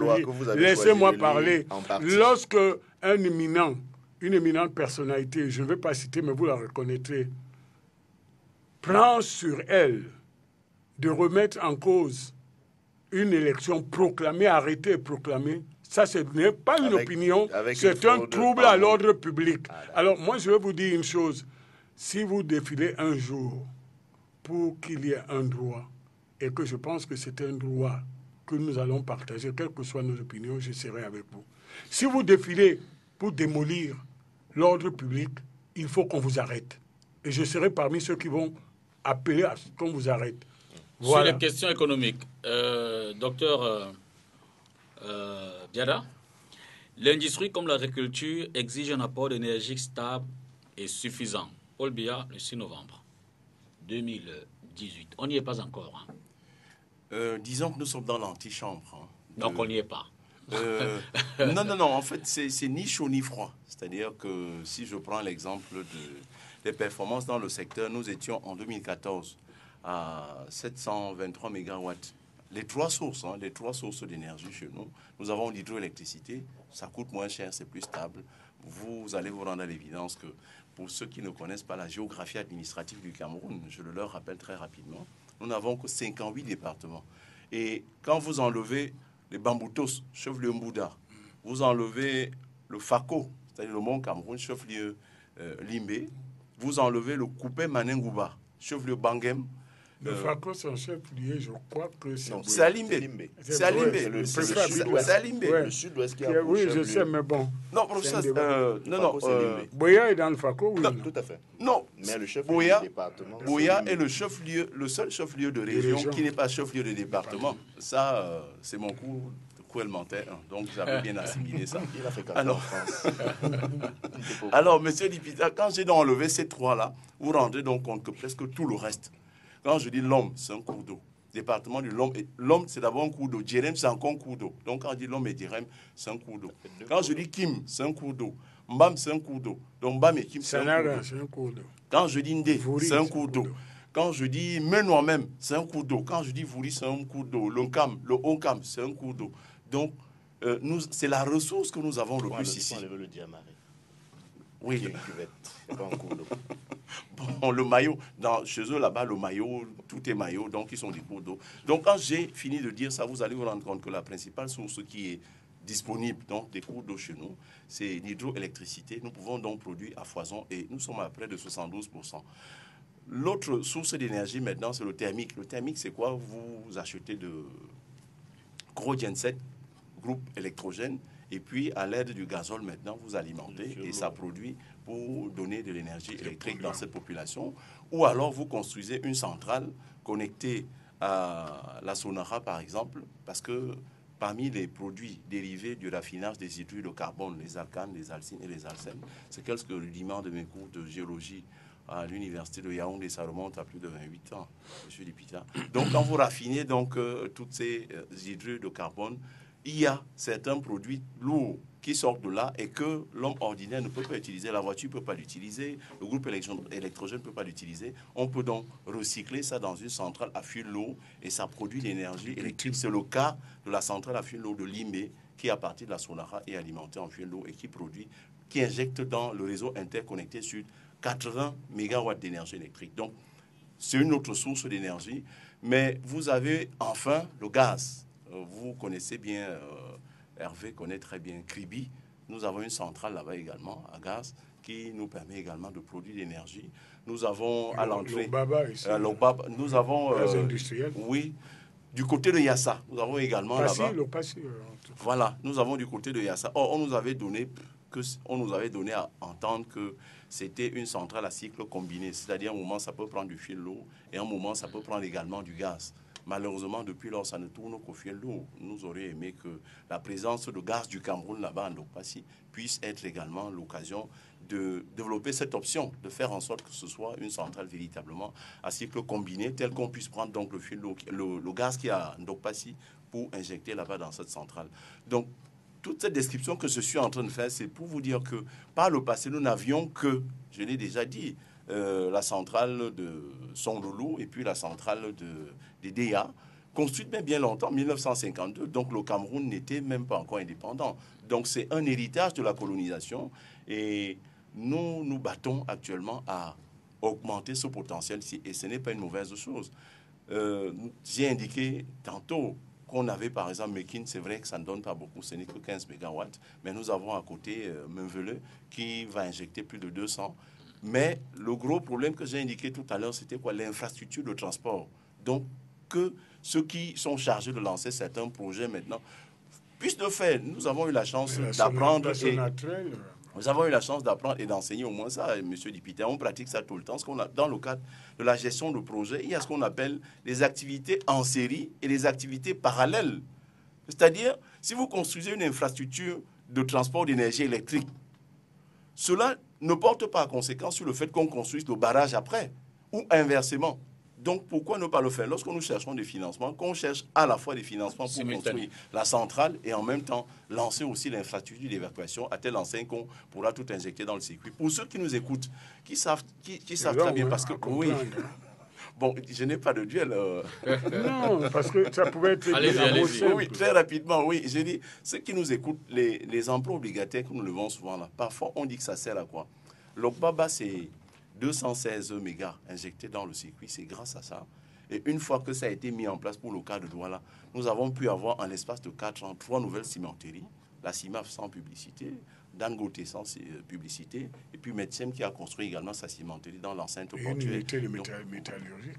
Voilà un exemple concret qui indique que, bon, avec l'énergie électrique, nous pourrons envisager l'avenir industriel du Cameroun, non plus en pointillé, comme cela eût été le cas dans un passé assez récent où il n'y avait pas d'énergie. Donc l'énergie, c'est une très bonne chose pour tout le monde, pour les ménages, pour les industriels et pour les professionnels. D'abord, l'user Somba sur les questions, sur les défis économiques de ce septennat. Après de si brillants développements, il me reste qu'à ramasser les virgules et les points pour tout simplement dire qu'en réalité, un État a comme base de soutenement son économie.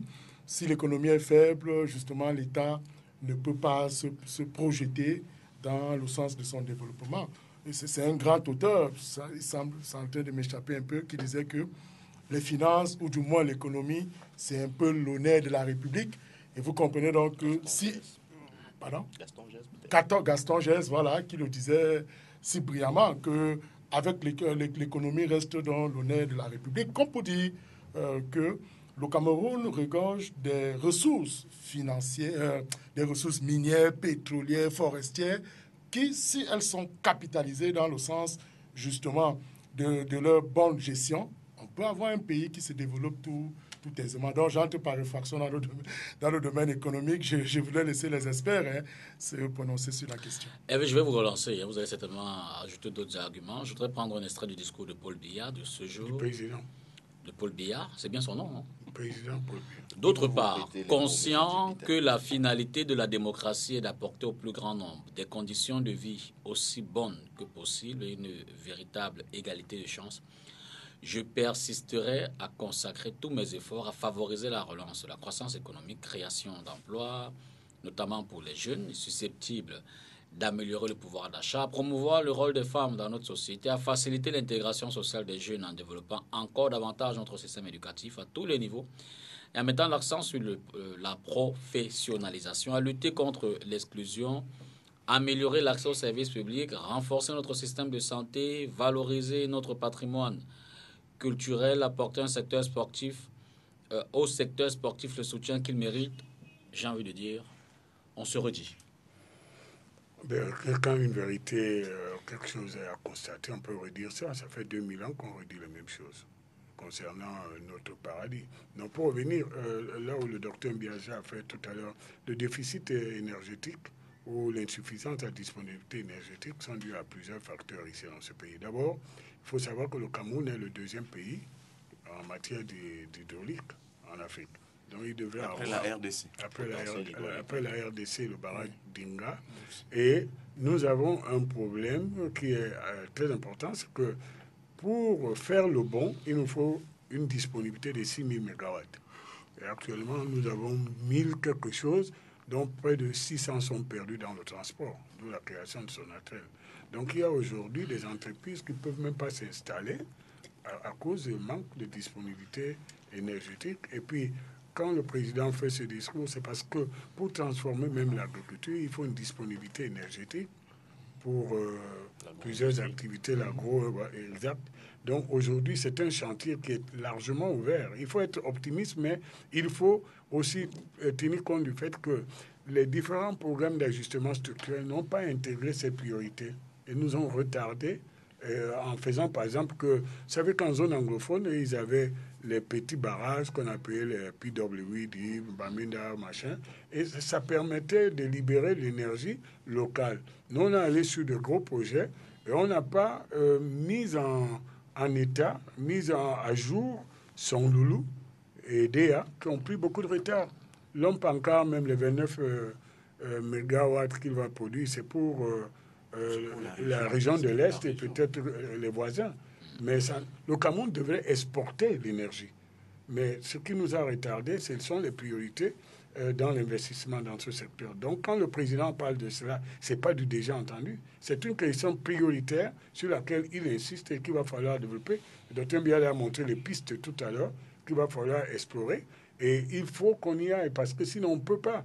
Le Cameroun est 32e pays au monde en matière énergétique, mais nous avons pris du retard. La Côte d'Ivoire était quoi, 70e. Elle est en train de nous rattraper en disponibilité énergétique. Parce que je crois qu'ils ont dépassé une disponibilité de plus de 3000 MW actuellement. Alors, nous n'avons pas atteint. Donc c'est une question nationale. Pour parler de tous les développements, et vous savez, le discours que le président a prononcé aujourd'hui, c'est un discours fondateur.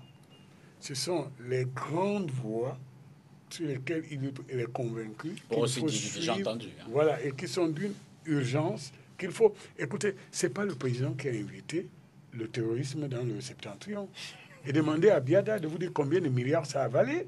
Ce n'est pas le président qui a invité le terrorisme dans le nord-ouest et le sud-ouest. Demandez au docteur Biada... En tant que président, on peut également interroger sa responsabilité sur la satisfaction des besoins des populations. Alors, monsieur Dipita, vous choisissez ou vous faire tuer par une entreprise criminelle ou aller nourrir les gens. Et vous ne pourrez plus les nourrir quand on nous aura tous tués. Ce n'est pas le président qui a envoyé une lettre d'invitation à ce qui a créé un retard dans les programmes que nous avons. C'est pour cela qu'il a parlé de résilience, parce que nous avons une capacité à supporter ces chocs qui n'étaient pas prévus. Alors, puisque nous sommes dans la soirée des bonnes intentions et des incantations, pour ceux qui connaissent, donc ceux qui prennent les armes là, dites-leur d'arrêter pour que la CDC ouvre ses portes. La CDC ouvre ses portes, pour que PAMOL ouvre ses portes, pour que PH, de Pendia, qui a une unité là-bas, continue les activités. Le terrorisme, tu le disais tout à l'heure, la guerre, comme disait le professeur Moël Kombi, avec la guerre, il y a la pauvreté. C'est avec la paix qu'on construit la richesse. Et aujourd'hui, il faut que nous mettions de l'ordre public pour que le Cameroun reprenne le chemin du développement. Nous prenons du retard à cause des entreprises criminelles de certains Camerounais. Le chemin de développement est encore long. Il est très long, surtout qu'on voit très peu de planification et de prospective de la part du gouvernement. On a une boussole qu'on a appelée document de stratégie pour la croissance et l'emploi qui projetait une émergence à l'horizon 2035. Ce qui m'amuse souvent dans les outils du RDPC et du gouvernement RDPC, c'est... Tout amuse le RDPC. Tu devrais venir. Ah oui. Laissez-le terminer, vous pourrez le relancer. Je vais l'autoriser. Je crois que je vous l'ai indiqué sur un... Ce qui vous amuse sur le... Oui, ce qui m'amuse, et il me donne l'occasion de lui ajouter un élément qui m'amuse, c'est le flambeau ardent, c'est cette flamme qui est l'emblème du RDPC. Seulement ça m'effraie sur votre parti. Seulement cette flamme avec laquelle... ça brûle tout ce que ça brûle le cabri. Ça brûle tout ce que ça touche. Depuis 36 ans. Depuis le congrès de Bamenda. Ça brûle tout ce que ça touche, même le Cameroun. Ça touche, y compris le Cameroun. On vous dit émergence à l'horizon 2035. C'est-à-dire que si je veux caricaturer, vous comprendrez que c'est une caricature. Donc, monsieur comme avis à ne pas dénaturer mes propos. C'est-à-dire qu'on vous dit, arrivons en 2035 et voyons s'il y a émergence, parce qu'on n'a pas dit qu'il y aura émergence en 2035, on a dit qu'il y aura émergence à l'horizon 2035. Ça, c'est une cour de récréation, ça. Monsieur allez. permettez-moi d'aller jusqu'au bout de ma caricature. Vous savez, nous avons, la chance d'avoir fréquenté dans les universités et les écoles du Cameroun. Je dis la chance parce que... J'étais à l'école principale de la cité ici. Mais vous étiez aussi en France. Allez-y, vous semblez pas une maladie honteuse d'avoir été en France. Comme le fait d'avoir fréquenté au Cameroun, c'est pas non plus une maladie honteuse. Développez, maître. Vos limites, les limites dont vous parlez sont celles que vous voulez bien voir. Je disais donc que quand il n'y a pas de planification, de prospective, quand on ne fixe pas de cap, quand bien même on le fait et qu'on n'atteint pas soi-même ses objectifs sans se remettre en cause, il y a lieu vraiment de désespérer. Le taux de croissance qui était prévu par le DSCE a-t-il été atteint une seule fois? Mais c'est pas vrai, ça. Monsieur Nkom, Allez-y. vous m'accusiez tout à l'heure de sautiller mais comme un cabri. Et d'être chatouillé ou d'être... J'ai dit, chaque fois que vous avez des démangeaisons... Voilà, d'avoir des démangeaisons. Voilà. Merci de me repréciser votre injure de tout à l'heure. Non, c'est pas vous. Voilà. Donc, on ne peut pas espérer avoir mieux quand... l'une des seules fois où le gouvernement s'est donné une boussole, il a cassé lui-même sa boussole. On ne sait pas où on va.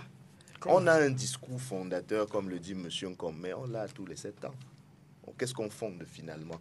À se poser la question de savoir si les mots ont encore un sens. Si on a un discours fondateur tous les 7 ans, à chaque inauguration d'un nouveau mandat, je me pose la question de savoir finalement que veut dire fondateur. Vous allez passer 7 ans à tenir ce discours. Monsieur Nkom, vous allez passer 7 ans à nous dire qu'on va faire. Parce que vous avez déjà passé 36 ans. On a formé un cerveau comme le tien. Tu es l'exemple même de la réussite. Tu es l'exemple de la réussite de la politique de Paul Biya. Pour terminer. Tu es né sous le régime de Paul Biya et tu as fini tes études. Maître, poursuivez. Et le fait d'être né sous le régime de Paul Biya veut dire qu'il a fait de moi ce que je suis. Ah non, si c'était aussi catastrophique que vous le décrivez, vous ne pouvez pas être avocat. Monsieur Nkom, avocat d'affaires. Je ne sais pas si c'est le président de la République qui révisait mes cours à ma place ou bien qui a présenté l'examen du barreau à ma place. C'est caricature, vous dites? C'est caricature. Allez-y, terminez. Ok. Moi, je disais donc, et vraiment, je ne pense pas pouvoir retenir la parole plus longtemps sur une question pour laquelle je l'ai indiqué. Il n'y a pas de cap, il n'y a pas de prospective. J'ai entendu dans le discours du président de la République nous dire qu'on peut s'attendre à ce qu'il y ait des chocs à cause de l'évolution de la situation économique internationale. Il a parlé de protectionnisme et d'isolationnisme. Oui, évidemment, il en a parlé. Mais la question que je me pose, c'est justement en matière de planification. Qu'est-ce qui est prévu justement pour faire face éventuellement au contre-coup qu'on peut observer du fait de la montée des protectionnismes qu'on voit un peu partout, alors que nous avons choisi, il y a quelques années, d'ouvrir largement nos barrières douanières aux APE. Quand même, lorsque on dit en 2018 qu'on risque de faire face au contre-coup des nouveaux termes de l'échange, et qu'on a été ce pays-là, ce chef d'État qui a, lui, accepté de s'engager dans les accords de partenariat économique, je me pose la question de savoir si on sait ce qu'on dit aux gens. Mais bon, je n'irai pas plus loin sur la question. Je dirais que moi, en ce qui me concerne, je garde espoir en la capacité des Camerounais à être résilients. Je ne garde pas espoir en la capacité du gouvernement et du chef de ce gouvernement-là, chef de l'État par ailleurs, de se transformer, lui qui jusqu'ici a brillé par beaucoup d'inertie. Je doute fort que ce qu'il n'a pas réussi à faire durant les 36 dernières années, alors qu'il était plus jeune, il réussira à le faire pour les 7 prochaines années, alors qu'il ira chercher dans les 92 ans à la fin de son mandat. Monsieur Lupita. Ambroise Somba. Monsieur Lupita. Oui, je vous donne la parole tout à l'heure. Oui. Non, pas tout à l'heure. Non, je vous donne la parole tout à l'heure. Non, c'est vraiment ma liberté. Non, Hervé. Tout à l'heure. Hervé, dans une minute. Dans une minute, je vous donne la parole. Ambroise. Alors, on regarde tout ce qu'on vient de déblayer là. Y a-t-il lieu d'espérer? Je veux dire que c'est quand même 36 ans. C'est un autre discours nourri d'espoir. Et pourtant, des réponses sont attendues. Moi, je pense pour ma part qu'on peut espérer. On peut espérer. Je dis bien on peut espérer. Mais ce sera un septennat que moi, j'estime très difficile pour le président de la République. Pourquoi je le dis? Je le dis parce que quand on voit déjà, et ça va se ressentir, c'est-à-dire que dans la formation du gouvernement, parce qu'on sait déjà que ça va se passer, ce sera très difficile pour lui avec toutes les recombinaisons qu'il y a eu. Vous savez qu'il y a presque un G20 qui l'a accompagné lors de cette élection. Voyez-vous aujourd'hui, s'il arriverait, par exemple, que le président de la République nomme un certain Bandakani et qu'il laisse Hervé Manuel comme de côté, je connais le grand frère. Ce sera pas facile. Non, ce qui va se passer, c'est que... Il peut les nommer tous, il nomme souvent plus. Hervé ne sera pas content. Il ne sera pas content. Moi, je connais le grand frère. Non, tout simplement parce que un intrus, on peut le dire ainsi, quelqu'un qui a vachement insulté le président de la République et qui se parle au passé et qui se fait auréoler d'un poste au détriment de ceux qui se battent tous les jours à corps et à cri à sang. Ça veut donc tout simplement dire que ce sera difficile. Et nous avons les élections législatives qui se pointent à l'horizon. Ce sera un autre challenge parce qu'on a comme l'impression que pour cette élection présidentielle, le parti RDPC a sorti toutes les stratégies possibles, même en termes de finances, parce que vous savez, la démocratie a un coût qui pèse très lourd. Donc, on verra pour ces élections législatives qui arrivent, et on va se rendre compte que sur le terrain de la pratique, ce sera encore bien difficile, parce que le président est désormais élu, c'est une très bonne chose, et il faudra encore, pour qu'il ait des moyens pour pouvoir mettre en exergue tout ce qu'il a évoqué aujourd'hui, il faudrait qu'il ait une majorité écrasante au sein de l'Assemblée nationale. Et ça, c'est connu. S'il n'a pas cette majorité, ce sera bien difficile pour lui de pouvoir implémenter tous ces grands projets qu'il a bien voulu articuler pour le développement de l'État. Donc moi, je pense que ce sera un septennat un peu plus difficile. Difficile en termes de la recombinaison, de la prise en compte, justement, de tous les secteurs qui ont participé à son élection, ce sera bien difficile. Donc, M. Lupita, moi, je reste de ceux qui veulent observer ce dernier mandat. Et moi, je crois que, comme je l'ai dit tout à l'heure... Pourquoi tu appelles dernier? Non, je pense que tout à l'heure, comme je l'ai dit, j'attends simplement que le président de la République fasse une fleur à la jeunesse. Docteur Biada, plus que jamais, il faut aller au-delà du discours. Hein. Je veux dire que les réponses concrètes sont attendues de la jeunesse, de la République, de tout le monde, sur pratiquement tout, je vais dire en guillemets, tous les conflits, qu'ils soient politiques, sur la question politique, sur les questions économiques, les questions sécuritaires, socio-culturelles et même sportives. Hein. Oui, moi je vais rester dans le couloir de l'économie parce que si on dit souvent quand le bâtiment va, tout va. Or, le bâtiment, c'est dans le domaine de l'économie. J'ai été un peu déçu de constater que certains chiffres qui nous avaient été brandis par certaines de nos institutions prêtaient à confusion. Nous sommes en 2009, le prix du sac de ciment coûte 5 000 francs. On nous dit que la demande nationale est de l'ordre de 2 millions de tonnes. Comme on en produit 1 500 000 localement, c'est pour ça qu'on autorise d'importer 500 000. 2013 maintenant, une nouvelle cimenterie s'installe et injecte 1 million sur le marché. Nous ne comprenons plus. Quelle est la demande? Donc en l'espace de 3 ou 4 années comme ça, on se retrouve à plus de 6 millions en termes de production d'offres de ciment sur le marché. Mais le ministère ne parvenait toujours pas à nous donner la demande locale. Le curieux dans tout cela, c'est que le prix n'a donc pas baissé. Parce qu'en fait, en économie, lorsque le niveau de l'offre augmente, forcément, les prix tendent à baisser, même s'ils ne s'effondrent pas. Si la demande n'est pas exponentiellement... Non, je ne veux pas rentrer dans les détails. Oui. Bon, c'est les rudiments. Le prix ne descend que quand la demande suit. C'est Teris Paribus. Bon, c'est les rudiments de nos cours d'économie en première année. Ça fait on tend vers une trentaine d'années. Mais on a continué à pratiquer ça. Donc, on n'a pas oublié. Je ne prenais que ce cas dans le secteur du ciment, M. Dipita. Donc, nous, personnellement, on aurait aimé voir quand même ce prix s'inscrire sur une tendance baissière. Donc, pourquoi est-ce que, localement, on produit 2 millions de tonnes? Le sac est à 5 000 francs. On passe pratiquement à 6 millions, ou alors 3-4 millions de tonnes, donc on double la production. Le prix ne bouge pratiquement pas. Pour moi, cette année-ci, ou alors ce septennat-ci, ça va être celui pour lequel certains projets ou alors certains instruments chargés d'impulser le secteur privé qui devaient être mis en place ont été mis entre parenthèses. Je prends le cas, je commence par la banque des PME. Pendant longtemps, nous avons crié que par le passé, on avait une banque de développement. On peut sortir du Cameroun, on va ailleurs, c'est le même dispositif. Vous avez une banque de développement en place. Or, on s'est retrouvé avec une banque de PME qui n'avait que 10 milliards de capital. Et si on ajoute ses fonds propres, ce n'était pas aussi important que ça. En l'espace de 3-4 ans de vie, la banque, je l'ai appelée la banque administrative, même pas une banque commerciale. Parce que si c'est une banque commerciale, vous allez vous rendre à l'évidence que la banque fait quoi? Elle collecte de l'épargne et elle distribue du crédit. Qu'est-ce que je fais? J'ouvre mon siège à Yaoundé et accessoirement, j'ai une agence ici à Douala. Alors que je suis sur un marché concurrentiel. Les concurrents, il y a des gens qui se lèvent aujourd'hui, 18h, Tongo, à Bonamou Sadi, et vont au travail à Bonamou Sadi parce que leur entreprise s'est retrouvée chez eux. Il y a des gens qui se lèvent dans des quartiers qui ne sont pas huppés, comme Dakar ici à Douala, et vont au travail chez eux parce que la banque est venue là-bas.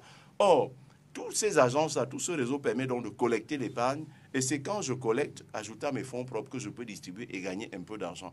Malheureusement, ça n'a pas été le cas. Donc pour nous, il est question d'articuler donc ce que j'ai appelé la trilogie d'appui du secteur privé. Le premier pôle, ça va être des structures chargées d'accompagner. Le gouvernement a déjà mis sur pied l'agence de promotion des PME. Maître peut accompagner sur le plan juridique. Hervé peut accompagner sur le plan financier. Il y a des cabinets également qui permettent de faire, par exemple, les études de marché, les enquêtes socio-économiques, l'élaboration du business plan.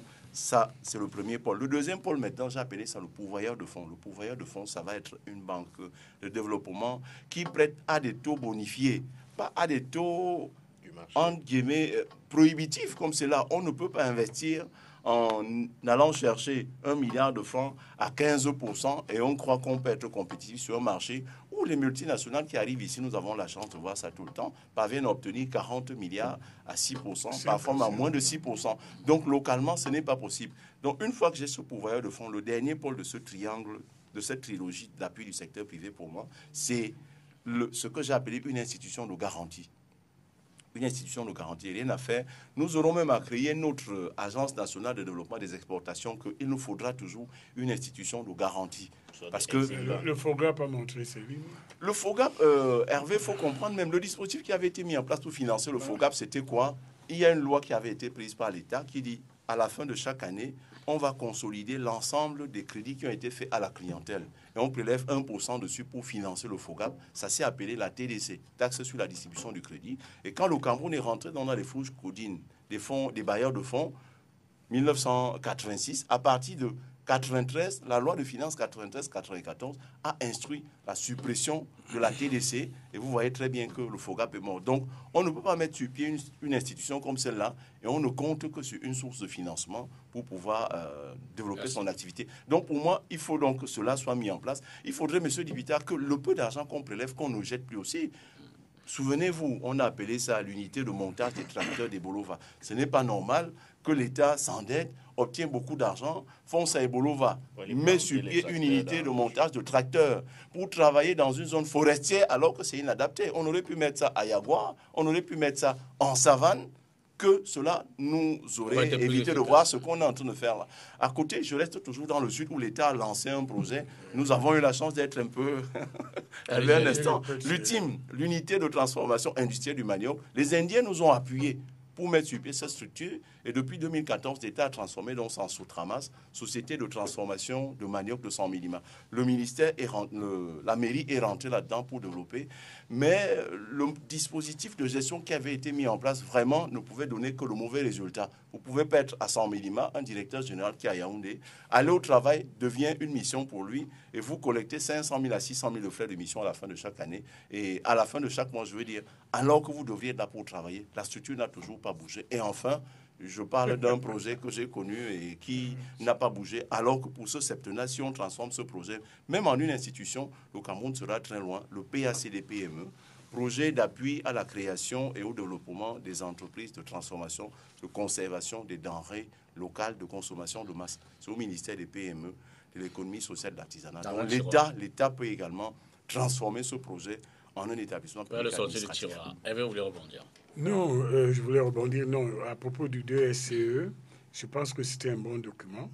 L'erreur qu'il y a eu dedans, c'est qu'on a tablé avec un dollar qui était très haut et que le dollar s'est effondré. Actuellement, il y a des perspectives où le baril est remonté à 70-80, donc il y a le moyen d'espérer. Ça ne veut pas dire qu'on encourage qu'il y ait les sanctions contre l'Iran ou qu'il y ait la guerre quelque part. Pour revenir, personnellement, je ne pense pas que c'est la multiplication de la création d'institutions qui peut permettre d'assurer un bon financement. On peut partir de cette expérience malheureuse parce que les institutions ici créent surtout des emplois et des postes à des gens qui souvent ne sont pas les gens qui sont indiqués pour la gestion de ces activités.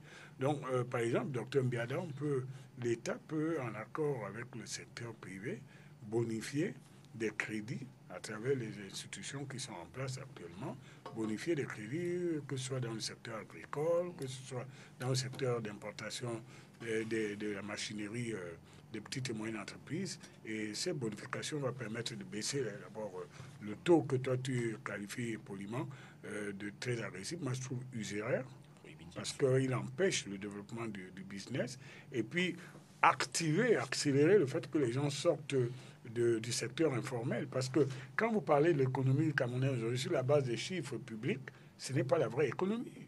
Nous sommes en train de devenir une économie un peu à l'italienne où la grande partie de l'économie se trouve dans une zone souterraine et les instruments d'évaluation de son développement deviennent compliqués.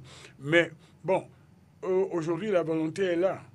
La volonté est là, il faut absolument qu'on accélère notre développement. Le problème, les choses qui nous retardent, il faut rompre ces obstacles. Et dans des domaines tels que l'économie, la finance, il n'y a pas d'idéologie. Vous savez ou vous ne savez pas. Je veux donc vous dire une chose ce soir, mais qui ne devait pas surprendre ceux qui me connaissent.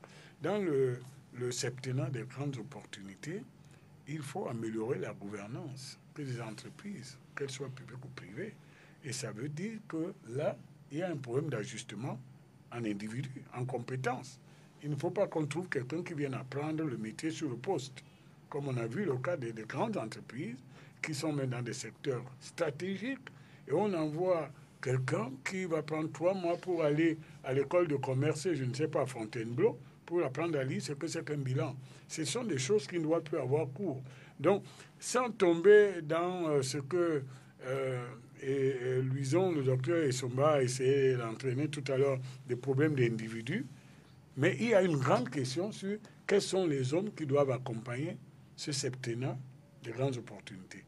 La jeunesse n'a pas le monopole de la compétence, mais c'est vrai qu'il faut du sang neuf.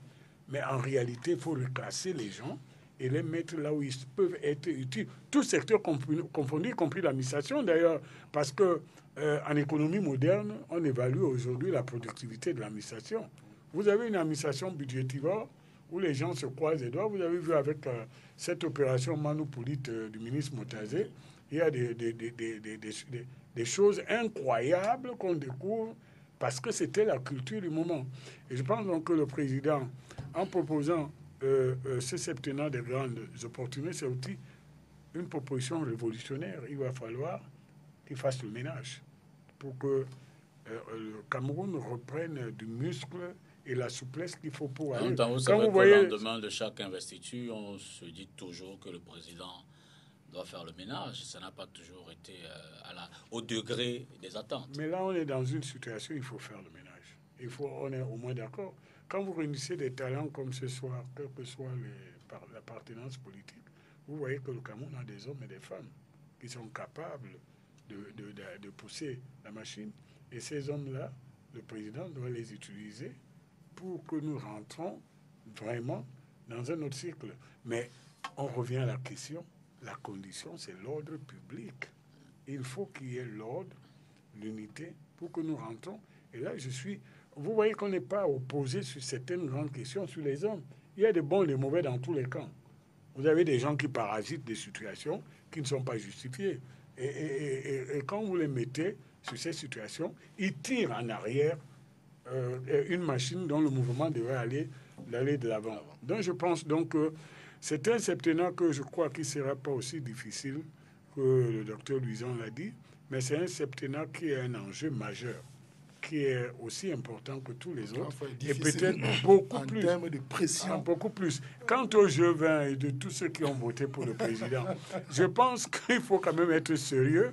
Si vous soutenez une politique parce que vous attendez une récompense sur le plan alimentaire, c'est une curiosité qui ne me plaît pas. Donc, je pense qu'on soutient le président parce qu'on pense que c'est ce qui est juste pour notre avenir collectif. Mais si vous soutenez en attendant, moi, je suis revenu dans ce pays il y a une dizaine d'années, je suis bien là où je suis et je n'ai pas changé mon appartenance au RDPC, même quand on m'attribue un passé. Bon, je pense que c'est ça. Donc, c'est un septennat où tout le monde doit s'inscrire pour que la dynamique du développement fondée sur la compétence prenne le dessus. La question de fin. Septennat de trop, Ambroise Uza-Somba. C'est pas à moi que vous posez ça. Mais vous l'aurez, la question. Je peux pas. C'est de la provocation. La question va faire le tour de la table. La question va faire le tour de la table. Ça arrive. Ambroise Uza. Oui, si en 36 ans, le président de la République a fait avec les compétences qu'il a, mis le pays au niveau où il est, je pense, pour ma part, que un peu comme cette dame de la Bible qui accouche à 76 ans, je pense pour ma part que le président de la République peut, au regard aujourd'hui des enjeux, il a attendu toute part de la jeunesse, sur le plan social, sur le plan économique. C'est pourquoi tout à l'heure je parlais d'un mandat très difficile, parce que le président fera face à beaucoup de pression. On va voir dès la formation du gouvernement, ce sera le premier signal fort où les gens vont véritablement voir si le président veut rester fonctionner avec les mêmes gens depuis 36 ans ou si véritablement il veut une rupture pour mettre en place un sang neuf pour pouvoir justement dynamiser le développement de l'État du Cameroun. Et surtout que on doit l'évoquer, je l'évoque pour finir, le président étant l'institution un peu plus stable, il serait de bon aloi qu'il s'entoure d'une jeunesse compétente et surtout qu'il mette en avant non seulement la vertu, mais comme je l'ai indiqué tout à l'heure, qu'il y ait des gens compétents et qu'il lutte farouchement contre la corruption, qui est justement le bras mort de la bonne gouvernance au Cameroun. Maître Diéo. Moi, je crois que si le septennat présent est le septennat de la consécration de la théorie du gouvernement perpétuel, alors ce serait vraiment dommage. Et j'espère que ce ne sera pas le cas. Même si on a vu au cours de la cérémonie d'aujourd'hui quelques signaux qui mettaient en lumière des choses qui peuvent effrayer. Donc, pour ma part, je n'attends pas grand-chose, comme je l'ai dit. Je n'attends pas une révolution copernicienne. Je n'attends pas que le président Paul Biya se renouvelle. Parce que ce qu'il n'a pas pu faire, voyez-vous, en 36 ans, je ne le vois pas en train de le faire à 85 ans ou à 92 ans quand il aura atteint la dernière année de son mandat actuel. Je ne le vois pas en train de le faire. Il a dit à Radio Monte Carlo qu'il voulait laisser au Cameroun l'image d'un président qui a apporté la démocratie et la prospérité. J'aimerais indiquer que le terme démocratie, moi, je ne le préfère pas. Parce qu'on peut ajouter à démocratie le terme démocratie populaire et ça renvoie à la Corée du Nord, ou démocrature, et ce qui est plus proche de ce que nous vivons dans un pays où certains définissent les libertés des autres et les répriment quand ça ne les arrange pas et appellent cela l'ordre public. Je préfère encore à la place le terme justice. Est-ce qu'on peut dire qu'il y a justice? On a évoqué la question économique tout à l'heure, on a évoqué la question de la sécurité. Est-ce que véritablement le Cameroun est gouverné avec justice? Est-ce qu'il y a justice lorsque certains peuvent se permettre de s'exprimer et d'autres pas? Est-ce qu'il y a justice lorsque certains de vos confrères, Monsieur Nkoma parlait tout à l'heure de la question du tribalisme et je l'en félicite, certains de vos confrères peuvent à longueur d'émission et longueur de journée instiller le virus de la haine tribale sans que le Conseil national de la communication puisse dire mot? Est-ce que vous pensez qu'il y a la justice dans ces cas-là? Je crois que... Vous avez un organe de base qui ne fait que ça sur les réseaux sociaux. Terminé. Nous sommes Lorsque vous décriez tout à l'heure le fait tribal, nous étions tous d'accord avec vous. Je me serais attendu à ce que vous soyez au moins d'accord avec... Je suis d'accord avec non, vous. Vous n'êtes pas d'accord. Vous Je avez suis indiqué, d'accord. vous avez Le débat n'est pas indiqué- relancé. Le débat... que ça concerne aussi vos militants. Le débat est terminé. Vous avez indiqué que ça peut être justifié par le fait qu'il y ait eu des choses sur les réseaux sociaux. Chacun pourra apprécier la pertinence de ce terminé. Moi, je voulais dire que la justice doit être remise au goût du jour.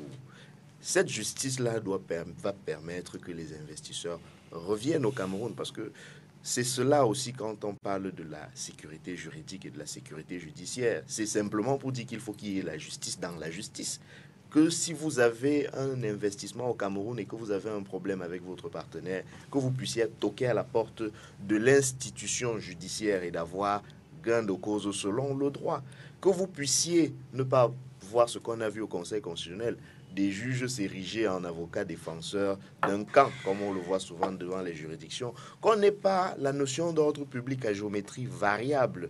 Si vraiment il fallait émettre un vœu dans cet océan de désespoir que nous présente le mandat qui vient, à l'image de ce qui a été déjà le cas, il faudrait simplement dire que le président de la République revienne à des choses fondamentales, à des choses de base, qu'il s'attelle à apporter la justice. Hervé Emmanuel Kom, mandat de trop? Écoutez, non, pas du tout. Je pense que le peuple souverain a donné mandat au président Paul Biya de nous conduire dans la période qui a commencé aujourd'hui. Et nous devons veiller à ce que ce soit une période de succès, parce que ce ne sera pas l'échec d'un homme, ce sera l'échec de tout un peuple, parce que le peuple est souverain. Et je pense que s'il y a une bonne gouvernance, s'il y a une amélioration de gouvernance de la justice, comme Maître vient de le dire, c'est pour tous les Camerounais. Je pense que s'il y a une amélioration de la performance de nos entreprises, c'est au bénéfice de toute la communauté nationale. Donc, ce mandat-là est un mandat où nous devons souhaiter le succès de ce mandat. Il y va. On a perdu du temps avec les guerres qui nous ont été imposées par le terrorisme et par certaines entreprises sécessionnistes.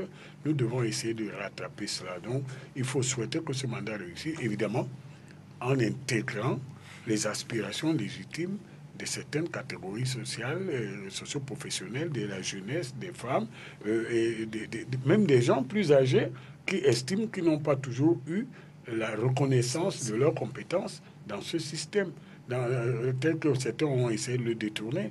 Et le président est le seul garant de cela.